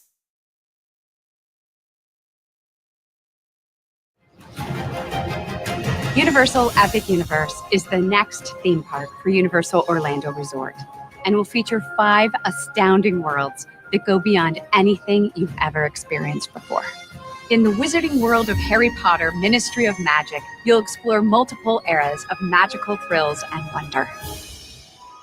There are very few movies my entire family would come together to watch. Harry Potter was one of them. We love the Fantastic Beasts films because it gave us a more global view and a chance to step into another era of the wizarding world. We really felt that we owed our guests the expansion of the Wizarding World. It all began with Hogsmeade, bringing the village and Hogwarts Castle to life. Then Diagon Alley, creating the magical hidden streets of London. And now, with Epic Universe, guests will experience even more adventures inspired by both of these beloved film series. We're bringing to life Wizarding Paris from the Fantastic Beasts film and the British Ministry of Magic from the Harry Potter films. As guests walk through the portal, they're instantly transported to 1920s Muggle Paris, where they pass through the Phoenix Arch that takes them to Place Cachet in Wizarding Paris, inspired by the Fantastic Beasts film. We built to scale streets in Paris. This is the biggest thing we've ever built. Our shortest building is taller than the tallest building in Diagon Alley. It's going to be overwhelming. with all of the whimsy and charm you've come to learn and expect from the Wizarding World, but with an all-new Parisian twist. The streets of Place Cachet are so alive with activity. There are shops and restaurants to explore, with nods to fantastic beasts throughout. You can just feel magical Paris surrounding you. Being able to smell the French cuisine at Café L'air de la Solène, hearing the different music that we have playing in the background that's both wizarding and French, there's a lot. And of course, we're serving bière au beurre, or butterbeer, as everybody knows it. In Britain, you may get chosen by a wand at Ollivander's. But here in Paris, you go to Cosme Acajou, the premier wand maker, famous for exquisite haute couture designs. With your wand, you can cast spells and play with fantastic beasts on the loose throughout the streets. Seeing a kid in a robe turn to his mom and yell, "I'm a wizard." That's literally what we strive for. In the heart of Wizarding Paris, guests will find an incredible show, Le Cirque Arcanu. They'll go on a journey of excitement, surprises, and compassion as they encounter fantastic beasts they know and love. The show is mind-blowingly cool. You're going to just be amazed at this beautiful theater that exists within this tent. This is the first time we've created a full-scale indoor show for the Wizarding World of Harry Potter. We have aerialists, special effects, puppetry, and so much more coming together. It's going to be really fun for guests to see some of the creatures come to life. I'm really looking forward to it. I'm most excited to build the Ministry of Magic. And with the help of the Flu Network, guests get to journey from Wizarding Paris to London to embark on this incredible adventure inside the British Ministry. You go through these giant fireplaces, and you journey through the Metroflow, which is Wizarding Mass Transit that we collaborated with the filmmakers to create. It's a multi-sensory experience. The guests will be fully engulfed. It really mimics the flames flying up around them. It's fun. And finally, you arrive to the iconic British Ministry of Magic. You're going to see what you saw in the films at full scale. And now we have the opportunity to actually travel into the Ministry at a very crucial moment and help save it. Harry Potter and the Battle at the Ministry is an amazing new attraction. It represents the decades of innovation that Universal has created. The story takes place after Voldemort has been defeated. And finally, this is the day in which Dolores Umbridge is standing trial for her crimes against the Wizarding World. As we board our elevator lift, we end up realizing that Umbridge has escaped. The guests join Harry, Ron, and Hermione on a quest to capture Dolores Umbridge and stop her from bringing back the time of Lord Voldemort. It's a heart-pounding adventure, and it's on a scale that we have never attempted before. You'll be right in the middle of this giant battle against Umbridge and Death Eaters throughout the entire Ministry. We're combining so many different and new technologies to bring this adventure to life at a scale never seen before. This is the most ambitious ride we've ever created, and it's an absolute game changer. I was on site, and I actually just took a moment to step back and stare at what we're building, because it's nuts. I truly believe from Hogsmeade to Diagon Alley to the Ministry of Magic, we've continued to bring the storytelling to the next level. Epic Universe is all about immersing our guests in these larger-than-life worlds, creating a space the guests are going to make memories in for decades to come is so special.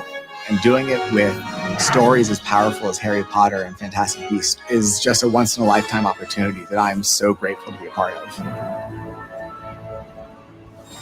We're thrilled to expand the Wizarding World of Harry Potter and bring even more adventures to life for our guests. The addition of this world creates an incredible Wizarding World trilogy across Universal Orlando. Get ready, tons of excitement awaits on the other side of the portal at Universal Epic Universe.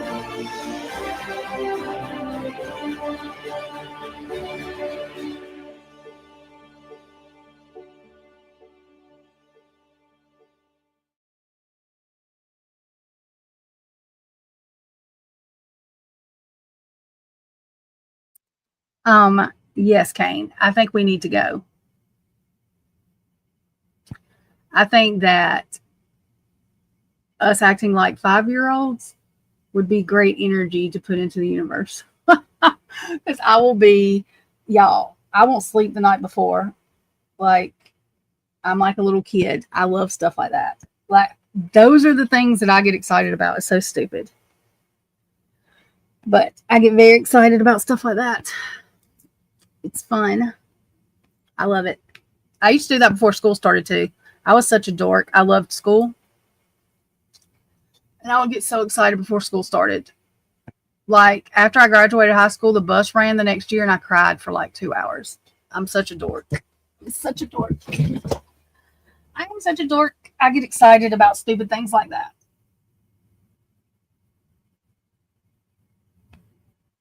I told y'all. And I'm a hermit, like, usually. Like, I'll go places like that. I don't like to when they're crowded, but I do like stuff like that. But I literally would build a fort in my living room and hide in it and watch TV, like, because I feel like I'm hiding from the world. Like, I get excited about stupid things like that. Just stupid things like that. My imagination is crazy. The Dark Universe one? Okay, hang on.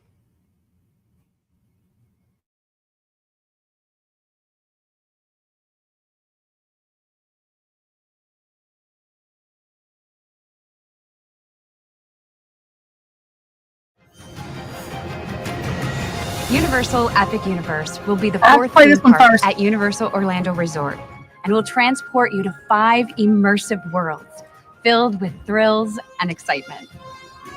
In Super Nintendo World, you'll jump into the action and discover a new way to play. When we started planning Epic Universe, we really wanted to create iconic worlds that deeply connect with fans. I'm a lifelong fan of Nintendo and grown up with these characters. I still remember opening up my NES system in 85 or 86. It doesn't matter how old you are. Everyone knows the Nintendo brand. We all have our favorite games. We all have our favorite characters. We're the fans. And so our primary goal was to make sure, not just for us, but for the guests, this was the ultimate Nintendo experience. You'll enter Super Nintendo World through the iconic green pipe. And once inside, you'll discover the most elaborate, interactive world we've ever created, featuring Super Mario Land and Donkey Kong Country. When you come out on the second level of Super Nintendo World with that vista, there's just not another view like it. You have Mount Beanpole right in front of you. You have all these colorful blocks, all the characters moving around. This world is alive around you. This world invites you to just come in and play. It's just about fun, man. It's all about fun. One of the features of Super Nintendo World is the power-up band. It allows you to play the games. It allows you to keep score. You can collect coins by punching blocks. You can find hidden elements throughout the land. You can see how you're doing compared to other guests in the park. There's so many places to look and to be engaged. You just get engulfed in it. And then you're like, okay, so what's the first thing you want to do? If we were going to do anything with Nintendo, there were a handful of things that we had to touch on, and Mario Kart was one of them. Mario Kart Bowser's Challenge is Bowser challenging Mario in a winner-take-all race, and you, as the guest, get to join them on this race through courses all selected from the Mario Kart gaming world. This ride is extremely innovative. We use augmented reality technology to bring this race to life in such a fun, visceral way. You can look at the characters, they look at you, you can throw shells at characters and change the outcome of the race. You can see all the beautiful scenery, and you also get the gameplay that's going on the image. It melds that game world into that real world. Everything in this world is designed to fully immerse you. The sights, the sounds, the food, the attractions. I love Yoshi. We couldn't do anything without bringing him along. Yoshi's Adventure is a family ride, which is just too cute for words. We're joining Yoshi in exploring Mount Beanpole in the search for 3 glowing eggs. It's a fun, colorful, interactive ride the whole family will love. You'll see incredible views of the world that you're not going to see anywhere else. Yoshi and Mario Kart, they're so iconic. Donkey Kong is one of the original icons, and we certainly couldn't do a Super Nintendo World without including him. Donkey Kong Country is a completely different landscape from Super Mario Land. You're exploring through very lush jungle with rhythm and music. but the land really comes to life. When you see the mine carts coming through the land, it really looks like it's a runaway mine cart. Minecart Madness gives guests an opportunity to join Donkey Kong and Diddy Kong. It's a coaster that has jumps, turns, leaps, dips, dives. It's got the most innovative technology inside of it to make us feel like we're actually jumping the track. There are 0 screens. It is all real show. It is all real thrill. It will blow their minds on what we were able to turn into a real life experience. When I see Super Nintendo World, what I see is the future of immersive experiences, where it's the gaming world and the real world being able to finally join together all around you. I think this place is going to allow so many families to connect and bond over these timeless video games. To me, I think that's why theme parks matter. You could go there 20 times and you will always find something new every single time. You got to come here and you have to see this place. Super Nintendo World is going to bring so much joy to our guests and is one of the reasons why Universal Epic Universe will be an amazing theme park experience.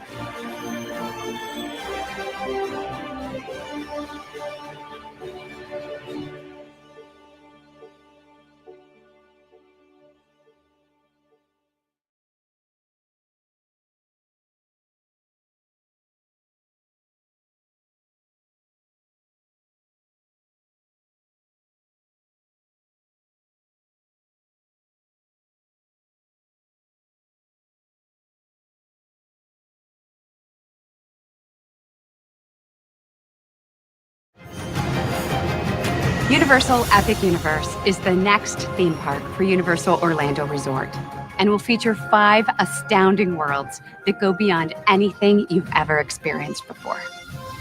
In Dark Universe, you'll enter a foreboding world of unearthly legends and monstrous experiments. To me, just nothing is more universal than the Universal monsters. The legacy of Universal monsters is over 100 years old. Getting to go into the Dark Universe and being able to be in a world in which those monsters are real is something that I have been looking forward to since I started with Epic Universe.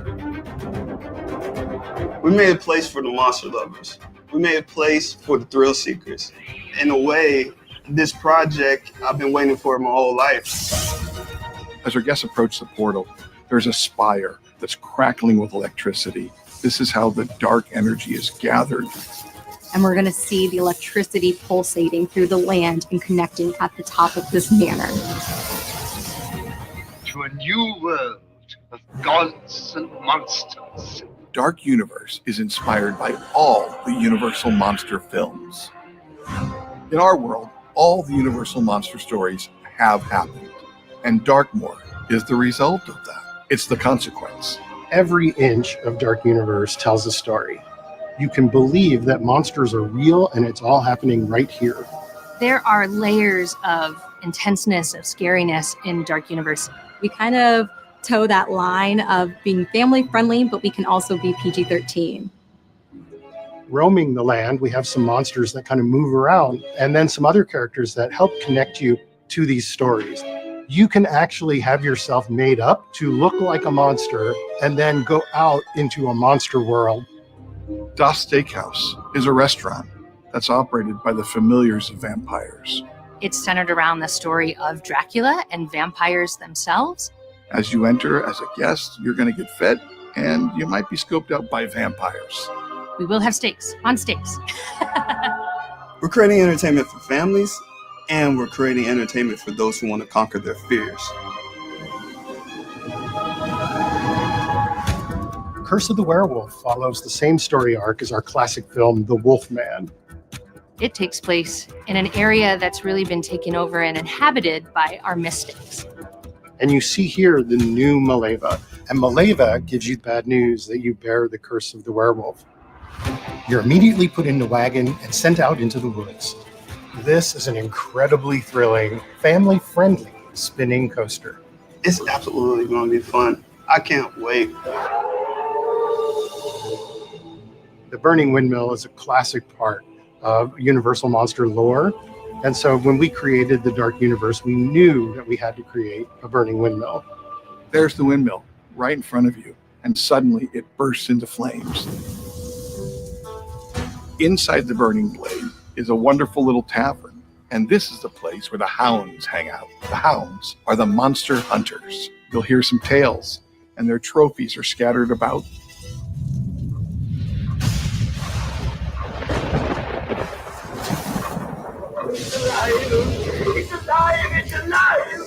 Monsters Unchained is going to be the most amazing monster ride ever built.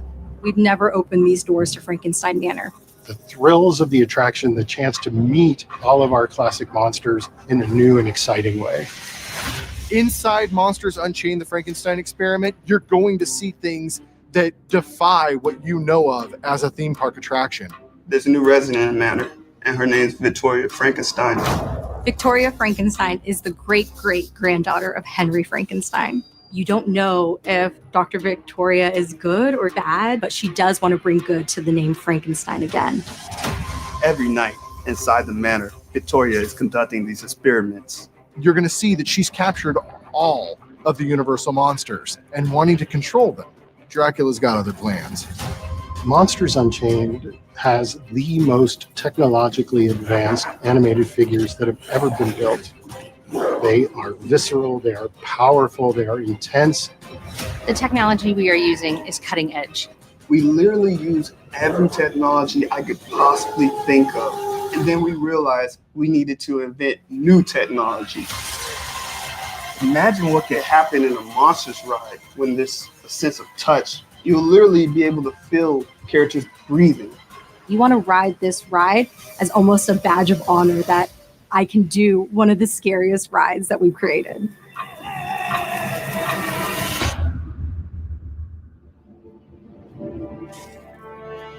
We've created some of the most amazing attractions of all time, and we're raising the bar again. I think this universe is going to make the next generation fall in love with the monsters. To me, Dark Universe is about acceptance. A lot of these monsters, they're the outsiders. They're the ones that are looking for a connection. Dark Universe is for everybody. It's a place where these iconic stories and characters come to life. And for the first time ever, you are a part of it. It's the place that you've been waiting for almost 100 years.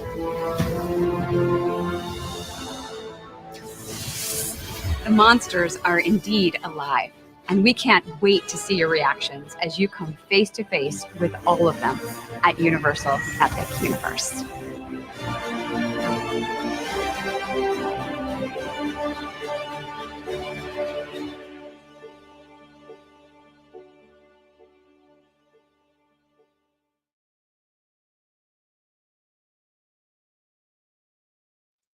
Y'all, I know, I'm such a dork.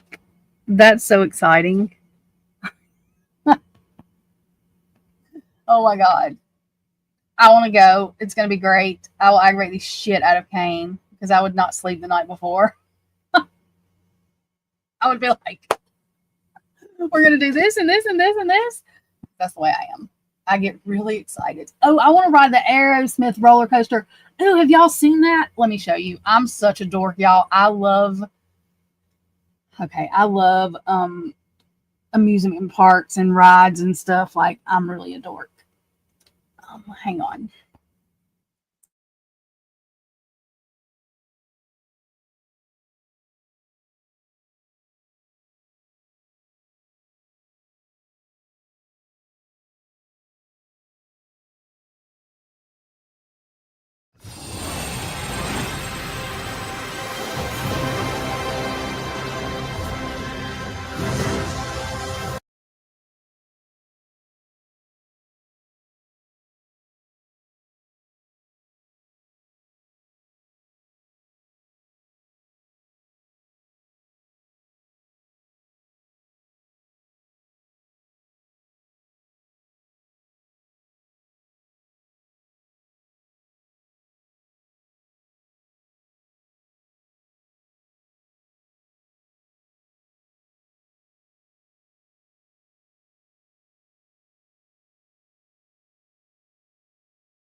Hang on, y'all. I'm getting this to share it.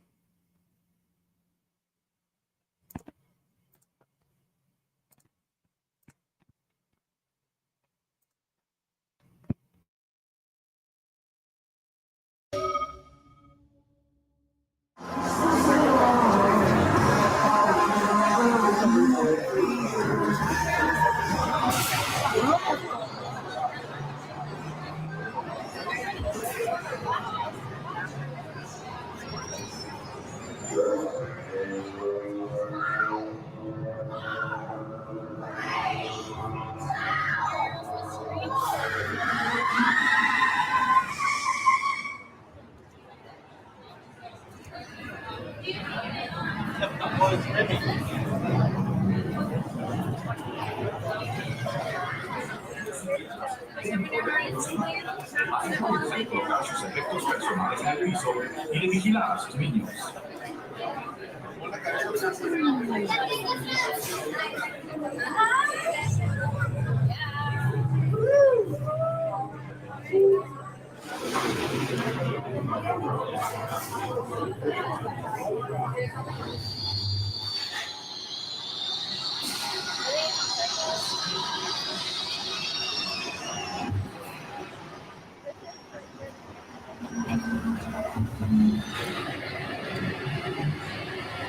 Roman just getting started. 5, 4, 3, 2.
Awesome.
There it is. There it is.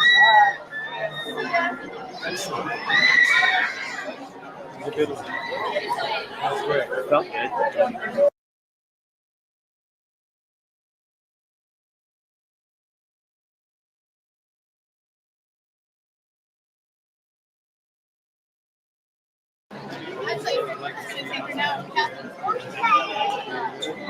There it is. There it is.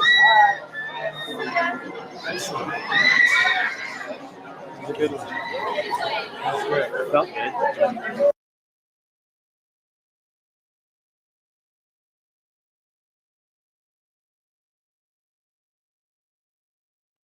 I've heard that that tower's haunted for real, or whatever. There's a couple of rides at Disneyland that their world, whatever the hell it is, they said are haunted. That Pirates of the Caribbean, I think, is one of them or something. Something. Caribbean, whatever the hell it is. Y'all, we ain't talking about true crime. We did a little bit, but I like doing stuff like this too. I know some people don't. It's okay. I think everybody left when we started doing this. I was like, oops, sorry. But I mean, I don't do what I do for the numbers. I know I'm a dork, so, you know, I like being a dork. Oh, I don't know. Like, I just know that people said that tower, like, Kane probably knows the backstory better than me, but, and there's a couple of other rides at Disney World or Land or whatever the hell that's haunted, they said. For real. Hang on.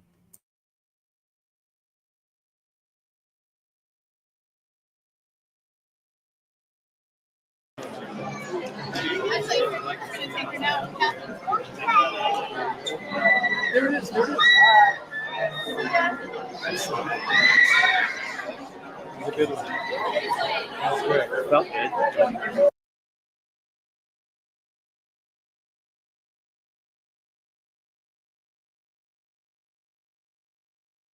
Hey, Kane, isn't there some like that is the POV like that shows the ride itself when you're on it?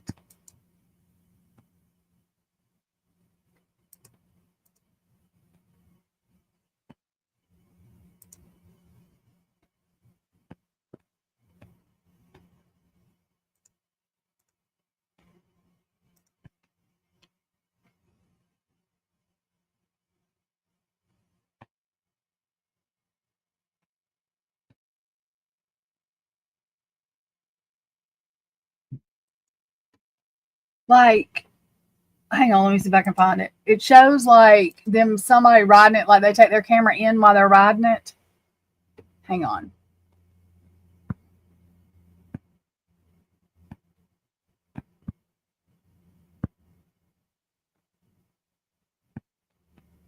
Oh, here's real ghost stories. Ooh, let's watch this. Hang on. Of the Universal Studios is what it says. Hang on.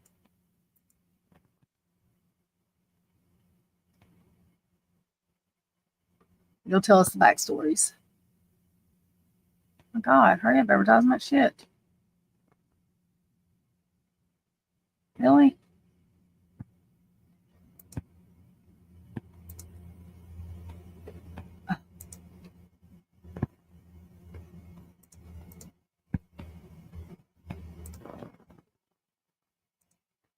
Universal Studios Haunted.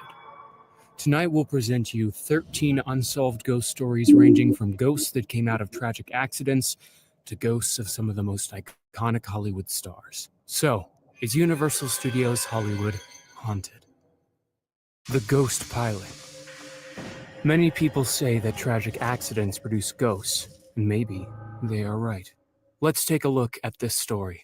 When Universal opened in 1915, there were plans for famed aviator Frank Stites to wow the audience with some daring acrobatics. But sadly, nothing went according to plan during these stunts, and 32-year-old Frank Stites fell to the ground and was instantly killed.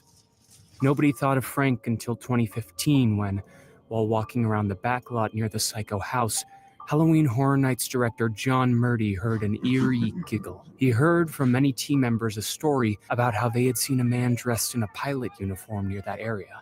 And after much research, he decided that Frank Stites' ghost had been scaring people in it. So he decided to create an homage using a mannequin dressed as a pilot, so Stites could be remembered and placed it near the place where he died. After doing this, the ghost stopped appearing and scaring people. Lucille Ball. Lucille Ball was one of the most iconic Hollywood stars of her time, and probably the most famous comedian who ever lived. In the early days of Studio Tour Trams, the tour would make regular stops at Lucille Ball's dressing room, located directly across the street from Stage 24, where her sitcom was filmed during its first 2 seasons. There were many reports of supernatural activity in her former dressing room, including things being moved on their own and makeup, costumes, and props disappearing, only to turn up later somewhere else in the rooms or even in a building next door. Not only that, but there's also reports of people seeing a red-haired woman watching them who will give them a kind smile before fading from view. Many believe that the woman is Lucille Ball, and that the harmless pranks around the bungalow are Lucy's way of telling everyone that she is still around and that her sense of humor is intact. She is one of the most famous ghosts in Hollywood because it has been said that she also appears at her former house at Paramount Studios. Before we continue with the rest, we want to know, do you have any ghost stories to tell? Write them in the comments below and don't forget to subscribe. Let's continue. Alfred Hitchcock. As you may know, Steven Spielberg's Amblin Entertainment is located inside Universal Studios in the old bungalows that were once home to icons. One of these icons was Alfred Hitchcock. And Spielberg inherited Hitchcock's office with a spooky in-house resident, Alfred Hitchcock himself. Shortly after Spielberg moved into his new offices, he began noticing strange things. He would hear noises while sitting at his desk as if someone had come up behind him, and he would feel that he was being watched. It was almost as if someone were looking over his shoulder, so he decided that a spirit was present. Spielberg began speaking to the ghost, calling it Alfred, and asked him if he would kindly not bother him while he was working because the feeling the spirit gave him was terrifying. The ghost didn't scare him, but it made it hard for him to concentrate on his work. No matter how often he asked Hitchcock to leave him alone, the ghost always ignored him. Over time, it became more and more difficult to get his work done in the office, and Spielberg was forced to find a new office. Amblin Entertainment is still housed in the old bungalows that Hitchcock used, but Mr. Spielberg's office is now away from the prying eyes of Mr. Hitchcock. Lon Chaney. The man with 1,000 faces, Lon Chaney shot so many movies at Universal Studios. Arguably, his most famous role was in The Phantom of the Opera, which was shot at Stage 28 on the lot and is known as the Phantom Stage. It is at this stage where Lon Chaney's ghost is believed to have haunted for many years. And why not? After all, this place was where the first and most famous horror and monster movies were created. Designers, staff members including electricians, carpenters, designers, art directors, and studio security guards have all claimed to have seen a man that looks like Chaney dressed in all black arrive in the building and then suddenly vanish without a trace. He is said to be fond of running along the catwalks, carrying a candelabra. It has also been reported that when the building was no longer in use at night, lights could be seen flickering on and off, and that doors would open and slam shut repeatedly. But this stage was home to not only one, but two ghosts. Because after an electrician reportedly fell to his death from a catwalk in 1925, people have reported that they have seen a man dressed in old-fashioned clothing walking along the same catwalks as Chaney. Now that Stage 28 was sadly demolished, do you think these ghosts will keep haunting the grounds?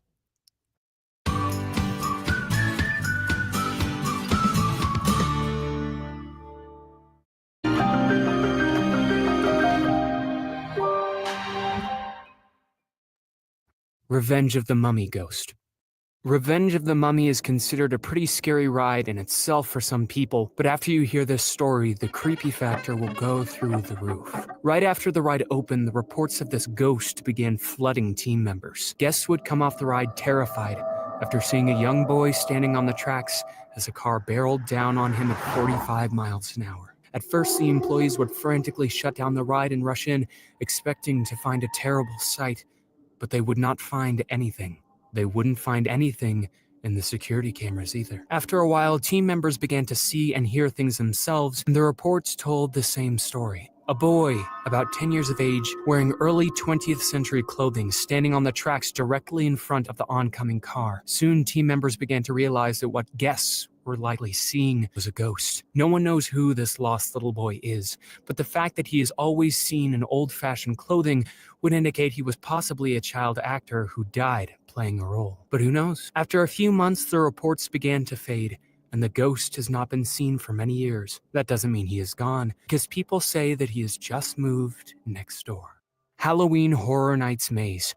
If you love horror, you probably agree that Halloween Horror Nights is one of the best Halloween events. People who attend the event are looking forward to being scared by these terrifying and amazing scare actors. And we can also guess that the scare actors themselves are as excited as we are. And it is said that at least one of these actors has decided to come back and scare guests and team members alike even after his death. Usually there's a maze that gets put up yearly right next to Revenge of the Mummy, and apparently this particular maze is actually haunted. No one could tell me when the first time this spirit was seen, but over time he has become common enough that those in the know consider him just a part of the show. He moves around the maze and appears wherever he feels he is needed. One of the first reports of this ghost was when another scare actor noticed a man scaring guests in his area when he was supposed to be by himself. The scare actor saw his partner standing in the maze walkway and made his way over to introduce himself. Approached, however, the other actor just turned, smiled, and began walking away, fading into nothingness. Also, guests have asked how Universal achieved this special effect of an actor vanishing from their sight. Apparently, this ghost rests during the rest of the year, as there aren't any reports of his presence outside of the Halloween Horror Nights maze. No one is sure who this person is, or how, or why he died, but it is assumed that he was one of the first scare actors to participate in this maze when it was new. Hopefully, this devoted actor will be identified and given the recognition that he deserves one day. Studio Scoop Ghost. The Studio Scoop ice cream shop can be found almost next to the Revenge of the Mummy ride. This store had some strange things happen in and around the freezer, apparently. Team members have had security guards check out the shop to see if guests had snuck into it because they kept hearing things moving around in the back. Not only that, but the freezer door has been reported to open and close at different times without anybody touching it. Many more reports say that every now and again, when team members walk into the back freezer to get stock for the front ice cream freezer, would find that the ice cream containers would be moved from where they were supposed to be, and even on a few occasions would find the freezer a mess. Some containers would be strewn across the shelves, while others would be on the floor. It was almost as if someone had gotten upset and thrown a tantrum inside the freezer box. Here's where people say that maybe the ghost of the 10-year-old boy that used to appear in the Mummy ride moved to Studio Scoop, finding ice cream more interesting than scaring guests who ride the Mummy. Lower Lot Studio Store Ghost. The lower lot might be the smallest area of Universal, but apparently it is the most haunted. Another place that is said to be haunted is the Lower Lot Studio Store, next to the Jurassic World ride. One evening, a particularly difficult customer asked a team member running the store for a piece of merchandise that was not sold in that store, but could be found in another store on the upper lot. The customer asked the employee to run up quickly and get them the merch, and they became more difficult as time passed. Suddenly, a stuffed doll hit the guest in the back of the head, and when they turned around to see who had thrown it, another doll flew off the shelf and hit the guest right in the face. This, of course, caused the guest to leave the store immediately. There are other reports of lights that will turn on and off on their own, and of stuff falling off the shelves. Not only that, but also team members often find that stuff has been moved around from where it originally was. Jurassic Outfitters Ghost. It is said that the Jurassic Outfitters store is perhaps the most haunted place in the lower lot. Supposedly, the ghost of a little girl is haunting that place. There are reports of the usual hauntings, like things being moved around in the middle of the night, items mysteriously falling off the shelves, and lights flickering on and off on their own. But there are other more spooky stories about this place, and two of them stand out. The first comes from an employee that was working at the store at night. There were few people left at the store when she noticed a little girl looking at some toys. The girl looked between 8 and 10 years old and seemed to be lost, so the employee approached her to see if she needed help. As she got near the girl, she slowly turned toward the team member and disappeared from sight. Of course, the team member was shocked and terrified after this happened. Another time, it was around dusk, and people began noticing a strange mist forming near. The mist became so thick that it completely obscured the view of everything beyond the doorway. People thought that this might be mist from the ride that had malfunctioned, but this was impossible. Just as the fog was about to disappear, a creepy giggle was heard, and all of the merchandise near where the mist had been flew off the shelves and landed among the startled guests' feet. This happened near the Halloween season, so guests thought that this had been a show, but it had not been planned by Universal. It was just another haunting by the little girl. Sorry to ruin your groove. Isn't that the worst? What if I told you that there was a way for you to skip ads like this forever? Stairway Ghost. This story happened to not one, but two security guards at the park. One night after closing the park, one of the guards was patrolling the lower lot. Suddenly, he noticed someone riding on the bottom section of the stairway. So he walked over to where he had seen the figure on the escalator, but when he arrived at the spot, he couldn't see the person anymore. He looked around for the individual and then noticed the person was now at the top of the second landing. This baffled the security guard because he could not figure out how the guy had gotten from the bottom of the lower stairway all the way to the top of the second in that amount of time. When the guard finally reached the second level, the man was nowhere to be found. The guard decided the man would probably be gone by now, running towards the exit, but when he turned around to go back down the stairs, now at the very bottom of the stairs looking up at him. The guard decided to catch this man once and for all and hurried down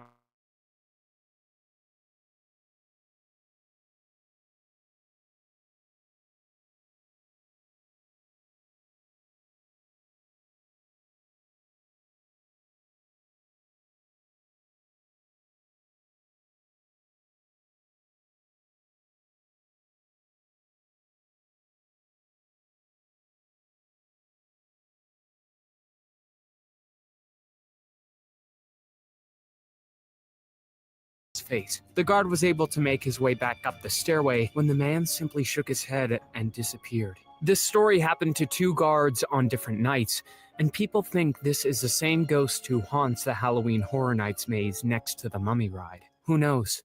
Studio Store Ghost. The Studio Store is the most iconic store in the park and also the most haunted. There are several stories from employees that prove it. The basement is where most of the activity occurs and where the stories occur. Once a team member went to the basement late one night to get some stuff to replenish the store's shelves. When he got there, the door wouldn't open, and after a few tries, he gave up when suddenly the door opened by itself. He didn't think anything of it and went ahead to get the items he needed. While he was doing this, he heard a box moving, and when he turned around, he realized that a box had come out of nowhere and was blocking his path. This happened several times when he was down there, so he got scared and sprinted for the door. And when he was running up the stairs, he heard the door shut behind him. Another story comes from a team member who also had to go to the stockroom to replenish items. When she was retrieving the items she needed, she heard the sound of a heavy object moving near where the door to the basement was located. She thought another employee had come down and was moving stuff around, but that was not the case. When she went back to the door, she found that it was blocked by a box that was so big and heavy that she couldn't move it. Luckily, she was found not much later by other team members who went down to the basement. But the creepiest stories from this place are the ones that say that many employees see a man sitting at a table in the office at the back of the store, busily typing away on an invisible typewriter. The man would never turn around or even acknowledge their presence, but just continue to type. As soon as the employees walk into the room, the man simply vanishes. Simpsons Ride Ghost.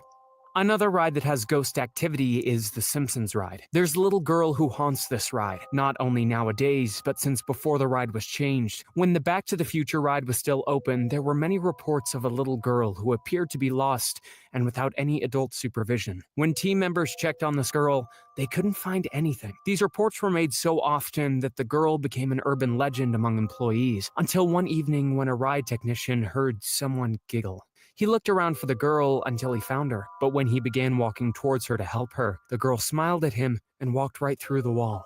A while later, the ride was changed, but the ghost of the little girl did not go anywhere with this re-theme and has continued appearing at this ride, not only to guests who keep reporting this lost girl, but also wanting to play with the team members after the ride is closed. Also, the Quickie Mart near the ride, which used to be the Time Traveler's Depot, has seen some activity too. From staff being moved around and things falling off the shelves, some people say that whenever the girl is not writing The Simpsons, she is playing around at the Quickie Mart. Production Central Ghost.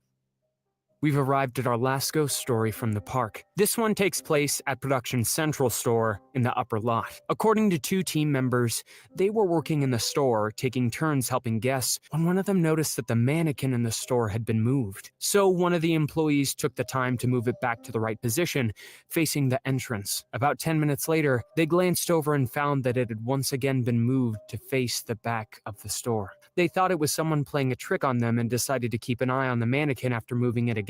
After a while, the dummy was again facing the back wall. So the employee went over and moved it. But this time, when he turned to walk back to the register, he heard his coworker let out a gasp. He asked her what had happened, and she pointed to the mannequin and told him it had just moved on its own. The two employees ran out of the store as quickly as possible, but of course, they had to come back eventually to find the mannequin facing the right way. They asked the dummy to stop moving for the rest of their shift and asked that it please not scare the customers.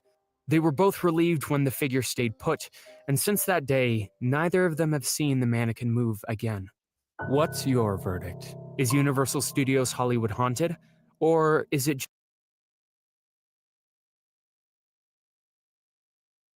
With Grammarly, every email you send can be polished and ready to go. Grammarly Pro has a lot of great features that you should try. Between 1978 and 1997, there was a theme park like no other. There's nothing in the world like Action Park. An infamous experiment that injured thousands, hospitalized hundreds, and killed half a dozen. The most dangerous theme park of all time. The owner was like, I'm not going to hassle the kids with a bunch of rules. I'm just going to leave safety up to them. Eugene Mulvihill's Action Park was a hugely popular and much-loved New Jersey attraction, remembered fondly for its experimental and thrilling rides, but also for ending in bankruptcy, scandal, and tragedy. A lot of people got hurt over there. They As did? you can see, it was like extreme sports. They nicknamed it Traction Park. A slight alteration of its official slogan sums it up quite well.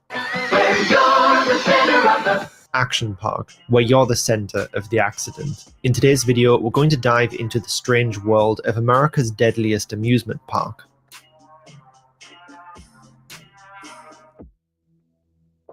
On the 26th of May 1978, businessman Eugene Mulvihill stood admiring a creation he hoped would transform his business forever. Gene, as he was known, owned a company called Great American Recreation, which crucially operated a ski resort in the Vernon Valley and Great Gorge skiing areas of Vernon Township, New Jersey.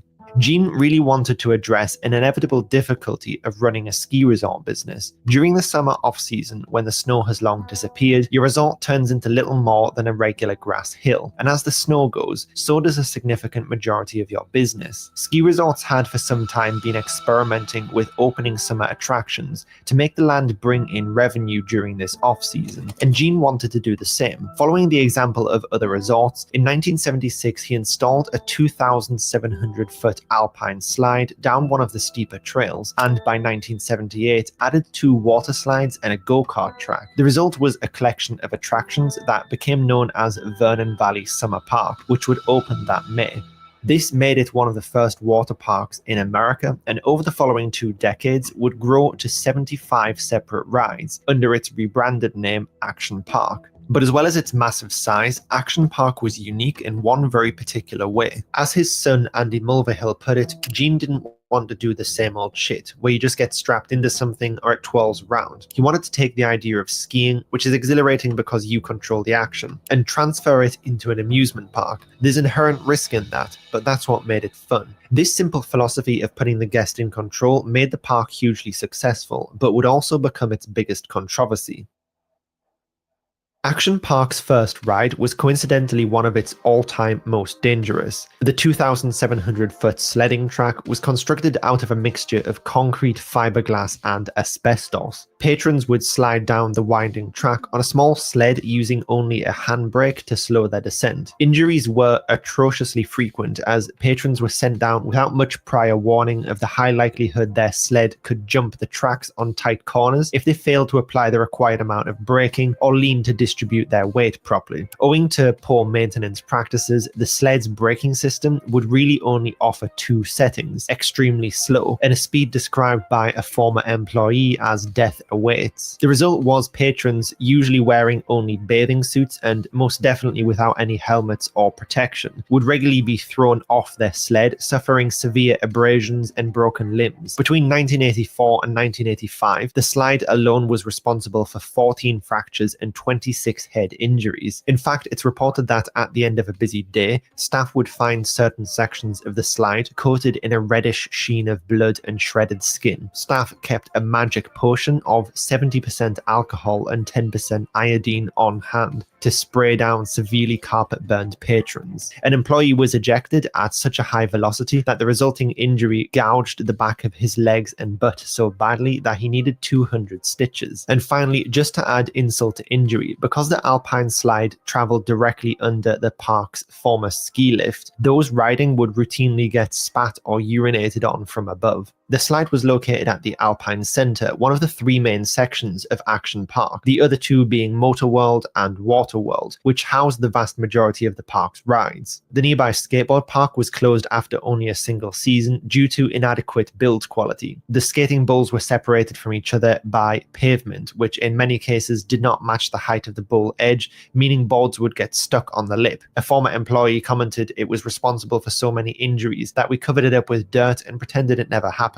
And in fact, some of the rides were so dangerous, they never even managed to open to the public at all. The Bailey Ball was such an attraction, essentially a large steel sphere with industrial roller wheels bolted all around the outside, creating what can only be described as a replica World War II era anti-submarine mine. The idea was a human rider would be secured inside and rolled downhill on a PVC pipe track. However, when the state inspector arrived to see the ball in action, the summer heat had expanded the piping, causing the ball, with a man inside it, to fly off the tracks, rolling down the steep slope uncontrolled and traveling straight through the parking lot across Route 94 and finally coming to rest in a swamp. It's said that the inspector watched silently as the ball came to a rest before promptly leaving without saying a word. Management abandoned this masterpiece. Deadpool and Wolverine. After the first season, in 1978, Gene sought to expand his park, believing the best way to do this was, quote, by legalizing drunk driving, in a collection of attractions known as Motor World. The first ride of note here was the Grand Prix track, featuring three-quarter size Formula One races that could travel at over 50 miles per hour. If that wasn't concerning enough, the park operated an alcohol drinks bar only a few meters away. Patrons would ride these races drunk and often underage using a fake driver's license. One employee actually broke into the park in the middle of the night, stole a Lola Racer, and disabled its inbuilt speed limiter before taking it for a joyride down Route 94. Police reportedly pursued the employee at over 90 miles per hour for several miles before he was apprehended. Similar to the Lola Racers were the super go-karts. Drivers were not required to present a license here, which would not be so concerning were it not for the fact that the inbuilt speed limiter could be disabled by wedging in a tennis ball, enabling patrons to fly around at speeds reaching 50 miles an hour. A particularly unique injury that would occur here is that because the carts ran on petrol engines, the fume inhalations would regularly make patrons sick, and sometimes the gas caps would fly off the carts as people drove along, splashing out the liquid fuel and hitting drivers further behind in a kind of Mario Kart style attack. The super speedboats suffered a very similar issue. A tamer attraction nearby called bumper boats took the idea of hitting cars into each other and then put that on water. The problem was not with the bumper boats ride itself, more that patrons would treat the faster super speedboats as bumper boats, smashing the flimsy boats into each other at excessive speeds. Anyone too tall would have to dangle their legs over the side, and you can imagine just how regularly this caused lower extremity fractures. The engine fumes also coated the lake water in a kind of oily sheen, burning and irritating guests unlucky enough to fall into the water after a high-speed collision. Petrol-induced delirium was the reward for anyone who managed to stay inside the boat. And finally, another noteworthy attraction for Motor World was one of the park's most popular attractions called Battle Action Tanks, featuring little mobile tanks that fired tennis balls from a cannon. If you shot another tank's hit point, it would temporarily disable movement, and static cannons placed on the arena's perimeter also allowed guests standing outside to fire in. This particular attraction was one of the staff's least favorite to guard because of the high likelihood of getting pelted with tennis balls that would fire at over 90 miles an hour while trying to perform maintenance in the area.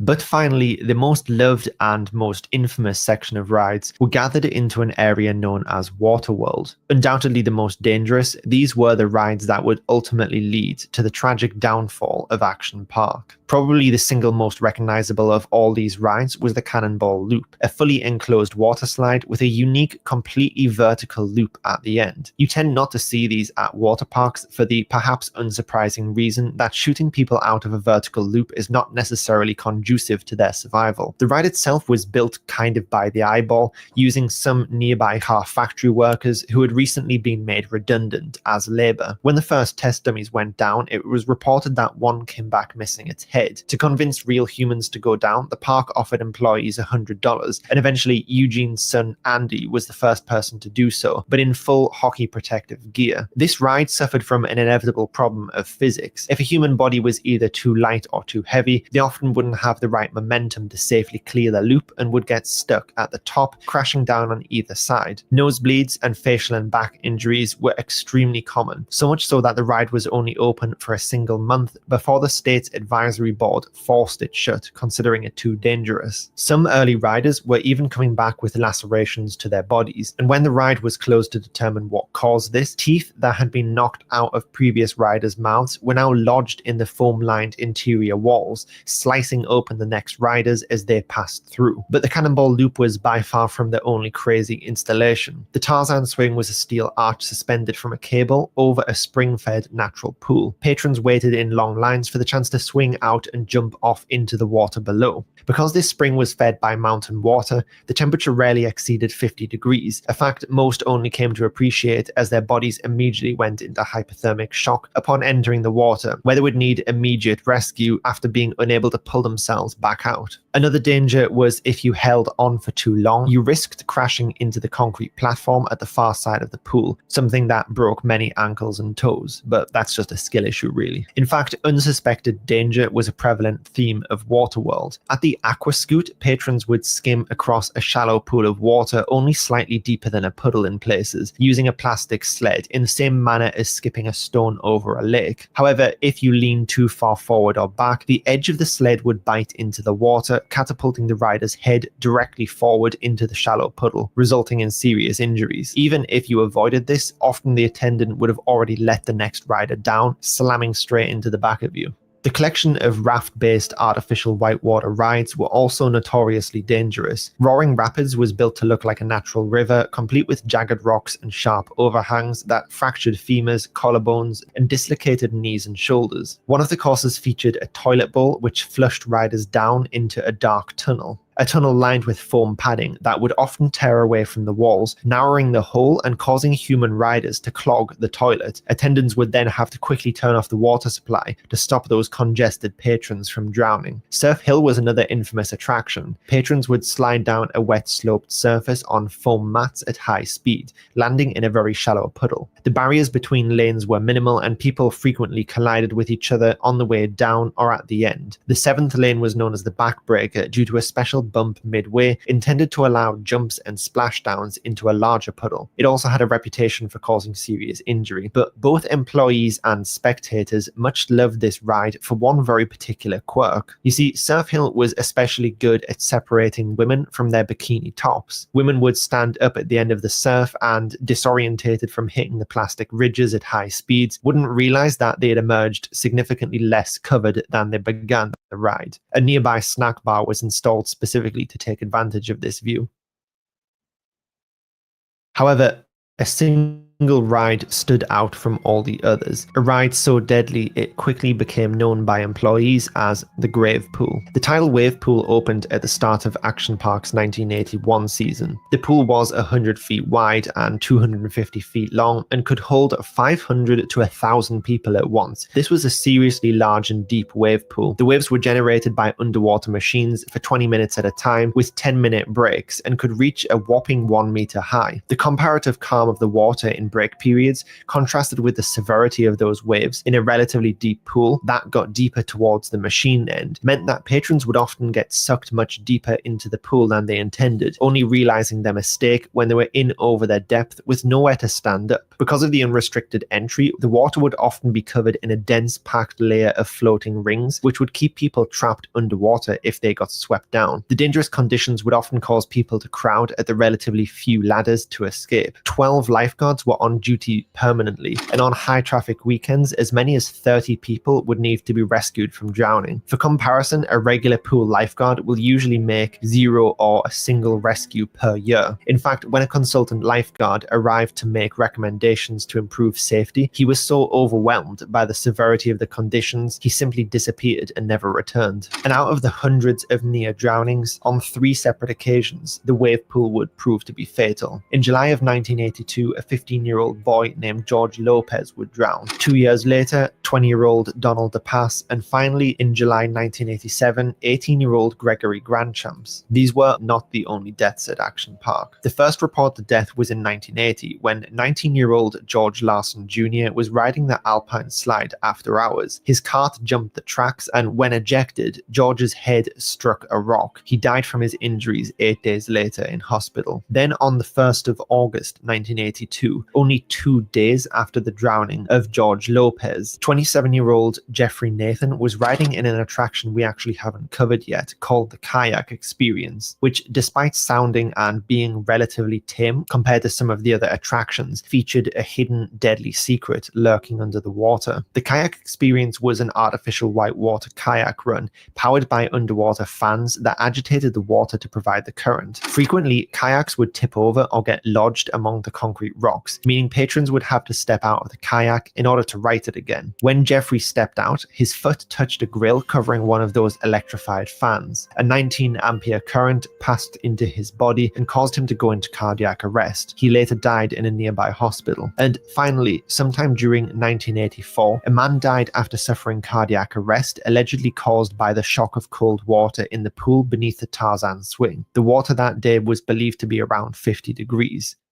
So at this point, let's go a little deeper into how and why Action Park was so dangerous and how it managed to continue running for so long. Firstly, many of the staff attendants were teenagers and poorly, if at all, trained. Many were under the influence of alcohol while working, and training was never taken particularly seriously. The former security director, Jim Desai, got the job at age 21. They cared little for enforcing the rules, and considering the attitude of at least quite a few of the patrons, that's not entirely surprising. Sometimes physical altercations occurred between visitors or each other and staff. There was often physical disparity in favor of the patrons, and the teenage attendants didn't feel they had the power to discipline adult guests and would struggle to enforce the rules. This was definitely exacerbated by the availability and prevalence of alcohol on site. Beer was sold pretty much everywhere, and the drinking age rules were enforced in a particularly lax manner. The generally short distance between many of these kiosks and the rides involving operating motor vehicles with no safety equipment in a bathing suit really set people up for a rough time. It's fair to say that because Action Park was closer and slightly cheaper than the neighboring Six Flags Great Adventure Park, many of the patrons were from lower income communities who had less opportunity to learn how to swim. And the fact that the park was advertised heavily to the Spanish and Polish communities nearby, even though that there were no translated instructions, did set the park up for some trouble. There was a fundamental clash between how people viewed Action Park and what it intended itself to be. See, Gene's philosophy was that Action Park existed in a similar way a beach does. If someone swims out at a beach and drowns, it's a tragic accident, but there is more of a perceived onus on the swimmer for going out and making bad decisions and getting beyond their depth. Dying on a roller coaster, however, does feel somewhat different. You're kind of strapped and there's no skill involved in staying alive on a roller coaster. But it's been suggested that many of the patrons took that roller coaster attitude to Action Park and held not enough regard for their safety in the face of prevalent dangers because they never expected to need a level of control over the danger to stay safe.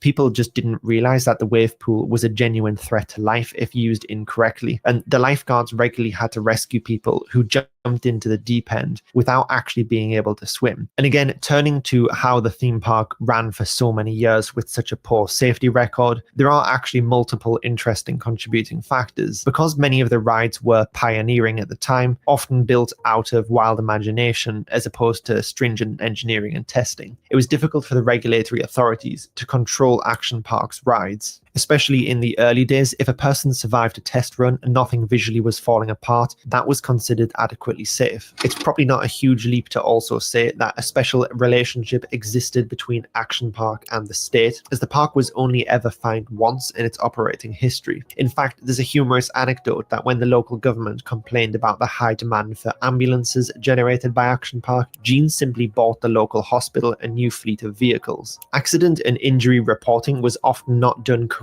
or at all, and in cases where a claimant sought liability for injury, the park's legal attack dog attorney would viciously fight tooth and nail. In fact, it became difficult for victims to hire legal representation from the local lawyers purely because they all knew just how hard Action Park would fight every single claim through to trial. This was quite unusual for a business, but this is where we get to the downfall of Action Park. Kroger Delivery has one mission: to save you time and money when our professional drivers deliver fresh groceries right to your door. And with $25 off your first 2 orders, there's no better time to get in on the action. Kroger, fresh for everyone. Pizza up! We're trapped by dishes! Don't worry, they've got new Dawn Power Suds. It traps, locks, and removes 99% of grease, so it doesn't get passed from dish to dish. Ooh, clean and stacked. Like ducks in a row. New Dawn Power Suds.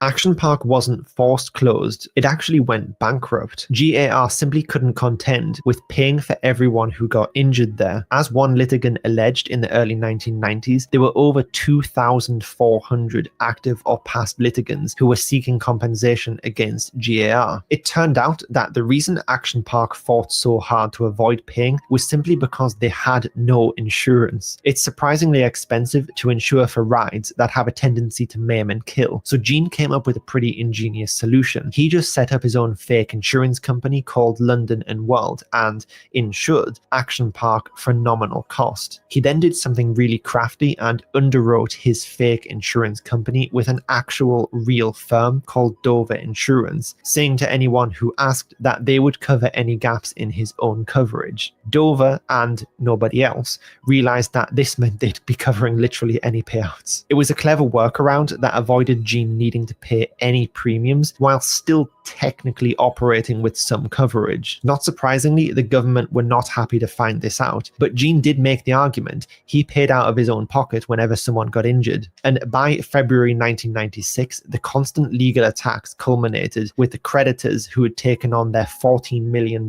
debt petitioning the company to force it into bankruptcy. And a year later, in 1997, they announced the cessation of all operations. What followed was, in short, a changing of hands between multiple owners, modifications, closures, to produce a much tamer version of the original Action Park. Many of the ride's most dangerous attractions were either removed completely, buried, or made significantly tamer. The Action Park that ran for 2 decades was no more. A huge reason why Action Park continued for so long was simply because it was loved by a great many people. In fact, the park often made the argument that although a lot of people were injured and, well, killed sometimes, they did serve millions and millions of customers every year who had a great experience. Gene's fundamental ethos was to put people in control of the action, and this unique experiment created great memories for a lot of people. The bumps and injuries were often considered a source of pride and proof that you had survived Action Park. But Thanks to Woke, children these days pretty much will never get the chance to experience the sheer joy of entering cardiac arrest halfway down an artificial water chute composed entirely of rebar concrete and exposed wiring. And I think that's a great shame. Action Park is a unique relic of a long-gone pre-health and safety era of history that could never realistically be replicated today. If you enjoyed this video and want to dive in any further, I'd highly recommend Andy Mulvihill's book, Action Park.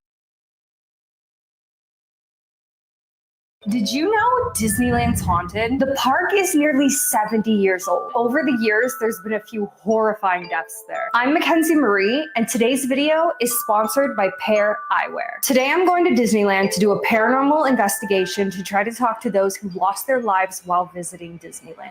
In 1984, Dolly Young lost her life while riding the Matterhorn ride. She was thrown from her bobsled onto the track where she was hit by an oncoming bobsled. She was decapitated and died on impact. Disneyland claims that Dolly unbuckled her seatbelt during the ride, but her husband claims that Dolly was not a reckless person and this was not something she would do. And 1 month after the incident, Disneyland changed all the seatbelts on the Matterhorn to ones that do not unbuckle. The question is, why change them if there was nothing wrong with them? Unless there was something wrong with them and maybe Dolly didn't unbuckle her seatbelt. We've made it to Disneyland. This is literally one of my favorite places, not because it's haunted, but because it is just so fun here. We're outside the Matterhorn right now. I'm putting on my red toppers because we're in the shade, but look at this place. This is where Dolly spent the last moments of her life at. We are going to come back here tonight to ask Dolly some questions regarding her seatbelt. Did she take it off or did it break? I believe her husband. I don't think she was the type of person that would do that. We're going to see what this spirit box says. In 2003, 22-year-old Marcelo Torres died while riding the Thunder Mountain roller coaster. When the first passenger car he was riding in collided with the underside of the locomotive. One of the workers failed to tighten some of the components on the front of the train. When the train entered one of the tunnels, the back end of the front of the train became airborne and crushed Marcelo to death. He died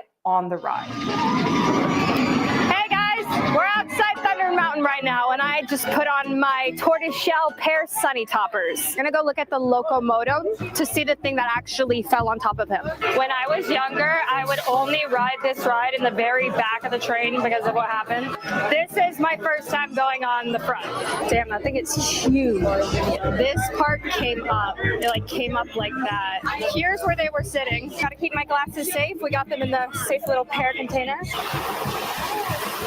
That thing is terrible!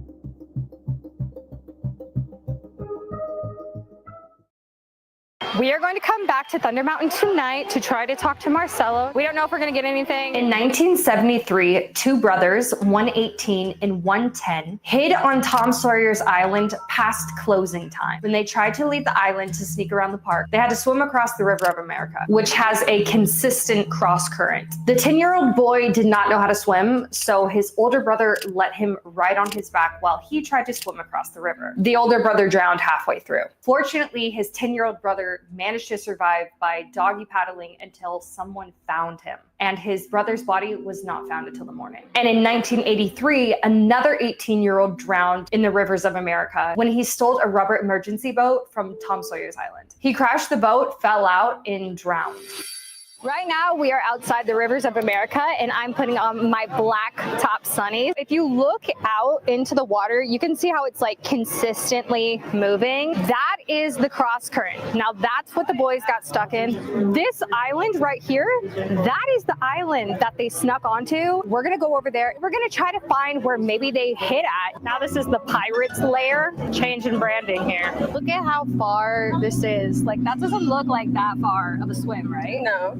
That's a, what, 2-minute swim? Not even 2 minutes, girl. Not even. That's like a 1.5 minute swim. We have come across so many places that you can hide here. It's ridiculous. Where did they hide at, though? You trying to hide? Let's go find some places. Hide and seek? Let's go. Wait, let's play hide and seek. right. There's all these little areas. We could literally just get down in the bushes and you could hide in there. And you know what? I'm not saying for anyone to come on here and hide in here. Do not do that. You could low-key, if you're small enough, hide under there. Could have climbed this tree, gotten up to this tree house. They got these like jumbo padlocks on everything now, as they should. Was there a point in time where that padlock wasn't there? Yeah, 100%. They do not have a stick. Just, should I? I don't know, girl. We're investigating. Bruh, that's not okay. You can actually open this. With a stick. No.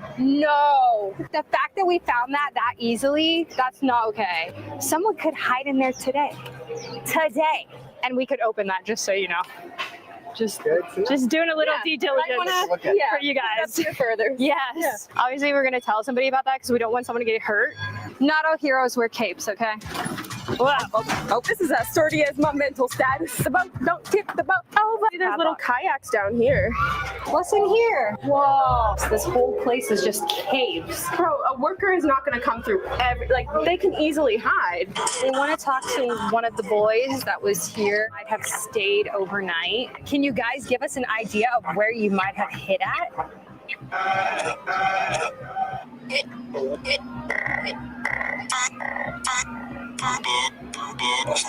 You hid in the boat? There was another guy who actually stole the boat. And he crashed it, and he drowned here as well. That's who we're talking to. Is that who we're talking to? Did you almost get caught when you were hiding? Did you see any employees? I heard north. Where's the north end of the island? Northwest, north. Should we go to the north side of the island? Yeah. Near. I heard near. Maybe they hid in this building. Come and look for it. Tell me why this thing just said tunnel. It says tunnel while we're in front of a tunnel. Do you see that? Yeah, she's spiking. You want us to come in? Hurry. Why? Is this where you guys were hiding at? They didn't find the body until the morning. And now it's going off.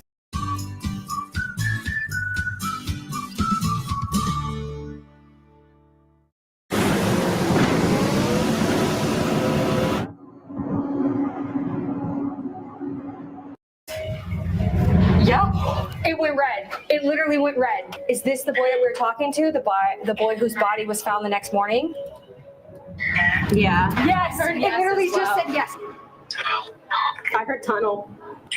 Did you guys hide in here? You waited till the park all day.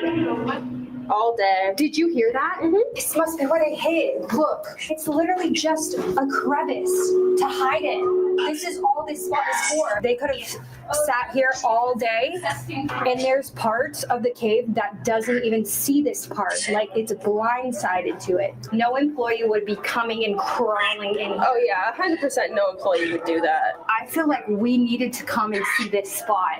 I didn't even know this was here. We've already gone through here. This is the second time going through here. Yes. This video is sponsored by Pear. You look sick. Thank you. Do y'all think she looks good? You know, we are inside right now, so I might as well just take the sunnies off because it makes sense. Thank you for coming through. Thank you for telling us. Thank you for showing us the best that you could. We appreciate it. Am I really dead? Yes, you are. I'm sorry you are. That's so sad. I know. Alongside hauntings at Disneyland, people have been scattering the ashes of their loved ones. Apparently, it is so common that ashes are spread there, they even have a code name for it, which is HEPA, because they use a HEPA vacuum to clean it up. They put the ride under temporary unavailable, so if you're in the app and you ever see that, it may be because they're cleaning up ashes. One of the most popular rides that people scatter ashes in is in the Haunted Mansion, alongside with the Pirates of the Caribbean ride. Now that we're inside, I'm gonna take my Pear shade toppers off. All my shade toppers in the front of my glasses. Yeah,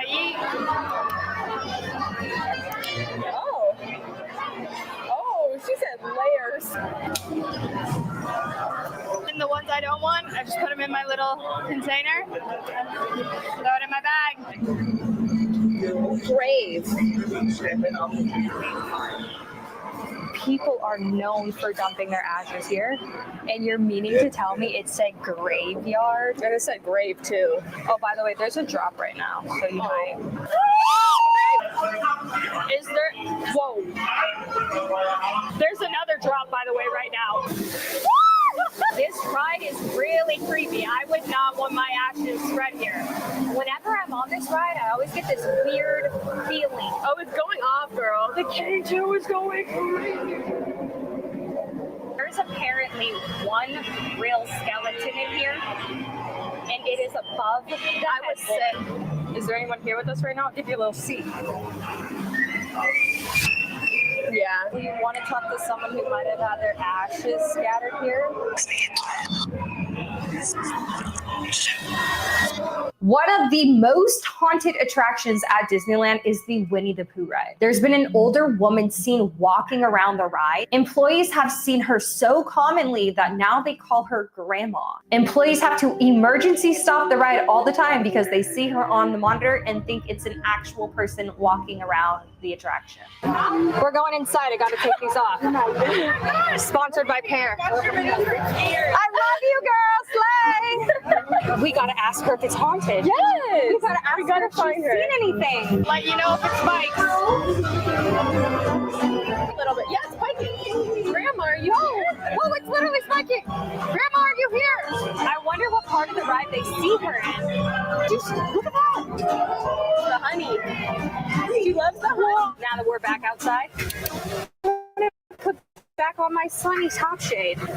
There was one time I was doing a final check of the attraction when we were closing, one of the vehicle doors swung open. 4 weeks later, one of my coworkers came up to me and said that they were doing the final walkthrough and it felt like something was following them. Heard like footsteps went like this, right behind them, so they started running through the attraction. Wow. We were taking a break and we were just, playing with the K2, and out of nowhere, this happened. Me and Molly both heard what sounded like a person saying Josh. Both of our mics were turned off, so we couldn't even catch it on camera. But I am 100% sure that we both heard a disembodied voice. And then this happened. I told you, I said we should go over by the Snow White statues because those were a gift that were actually at Walt's house. We should see there has to be energy connected with that or something. Sculpture. It wants us to go to the sculpture. It's literally where we're at now. How wild. These are all the sculptures.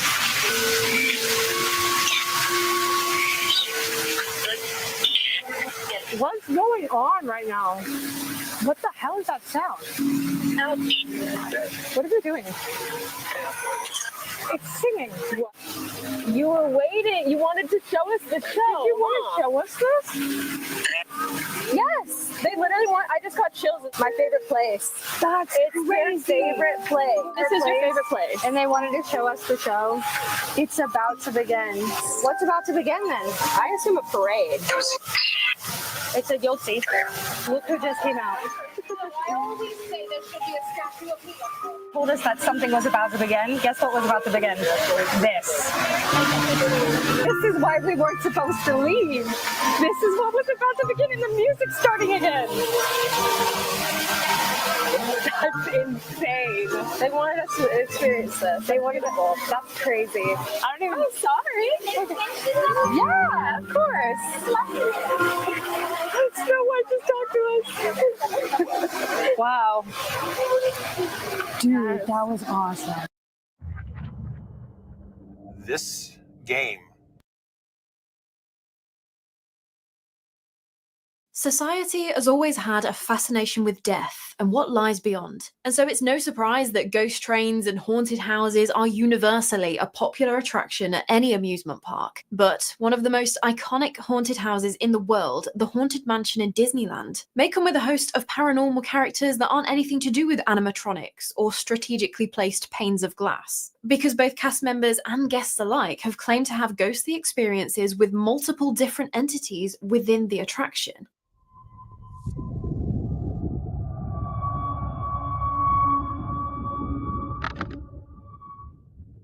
Welcome, foolish mortals. That's right, we are back again with more stories from the seemingly utterly haunted Disneyland. There's obviously the one main character from Disneyland's paranormal lineup who's seen almost everywhere in the park, the person that we spoke about last week, Walt Disney himself. But there are so many more ghost stories around particular areas of the park, even particular attractions. But today we're focusing in on just one, the Haunted Mansion. I couldn't cover ghost stories about Disneyland and not cover the one that actually advertises its ghosts, right?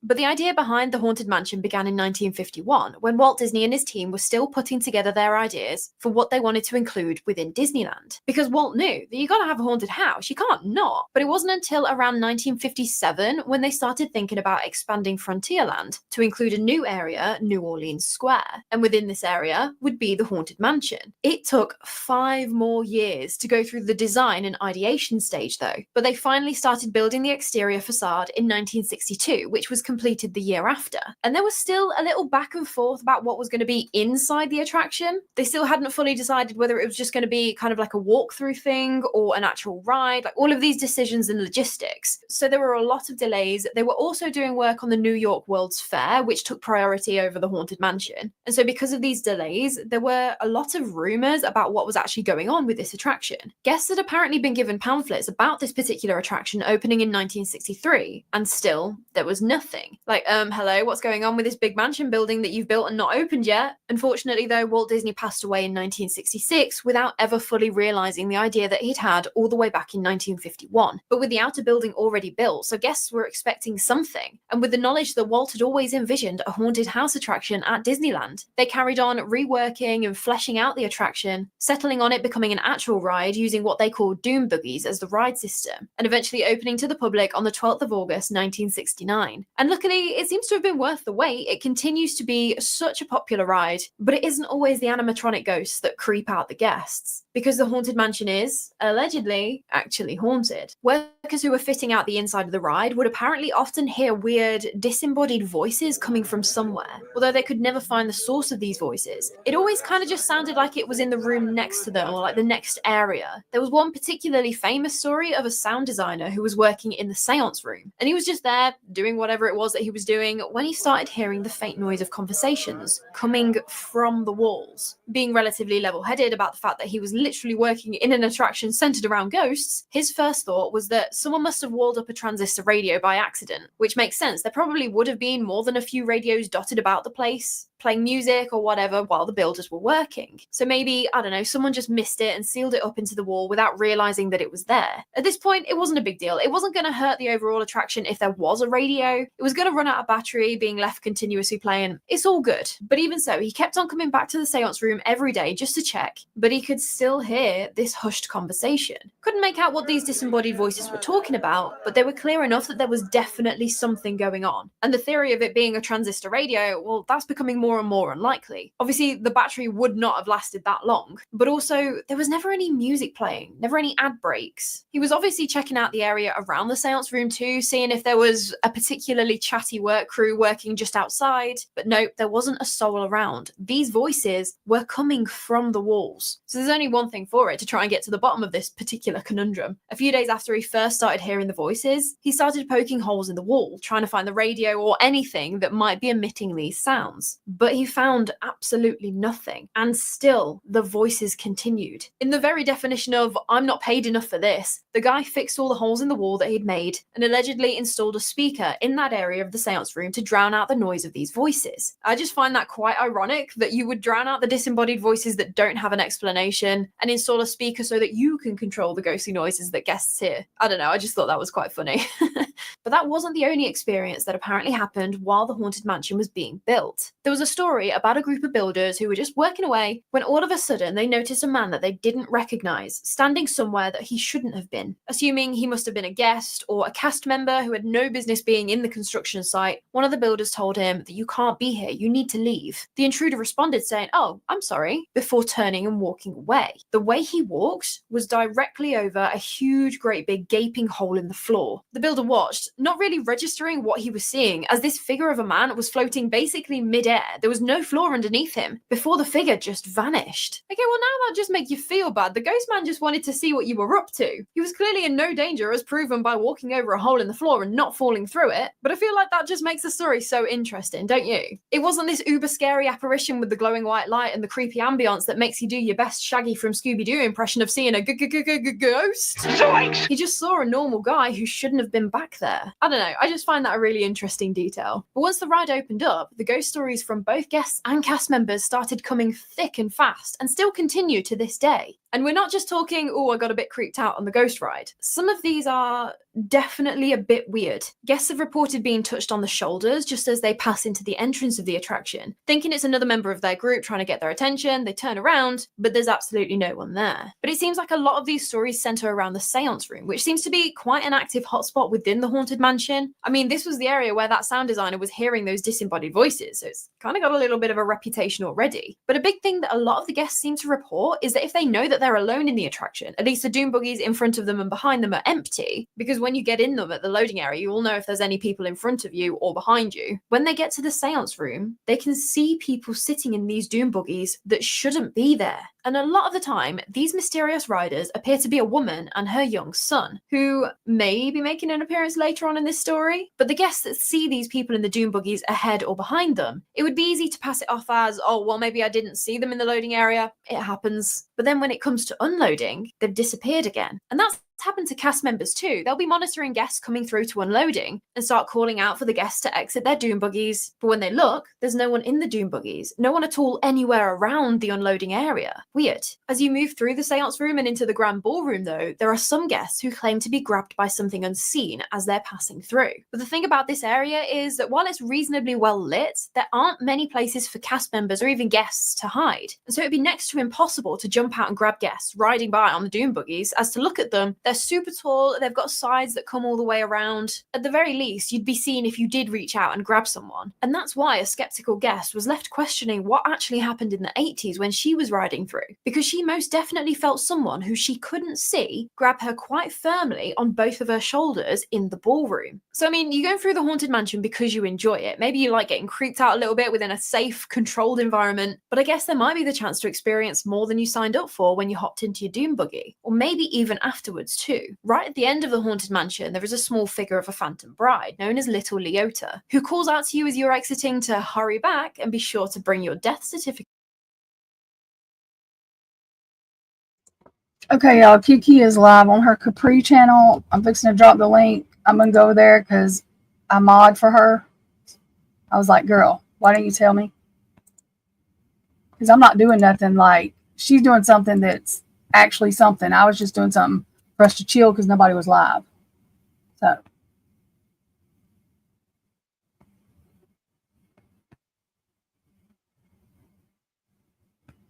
Well, she may not be now, Kane. She was, though. And she's still like, because if she's got something to say and nobody else is getting it or paying attention, she does. I think that's when she comes to you in your dreams. She's having a hard time with her family because they're not paying attention to her energy. They're not paying attention to what she's trying to tell them. So, you know. But anyways, I just dropped the link to Kiki's thing. Everybody, did I drop that link? Oh, yeah, there it is. Okay. So I'm going to go over here, mod. We'll do another live like this. I was just trying to do something that got everybody's mind off of stuff. To remind everybody that, you know, people are having a hard time and just for us to chill. But Kiki's doing an important live. So go to the channel. Love y'all.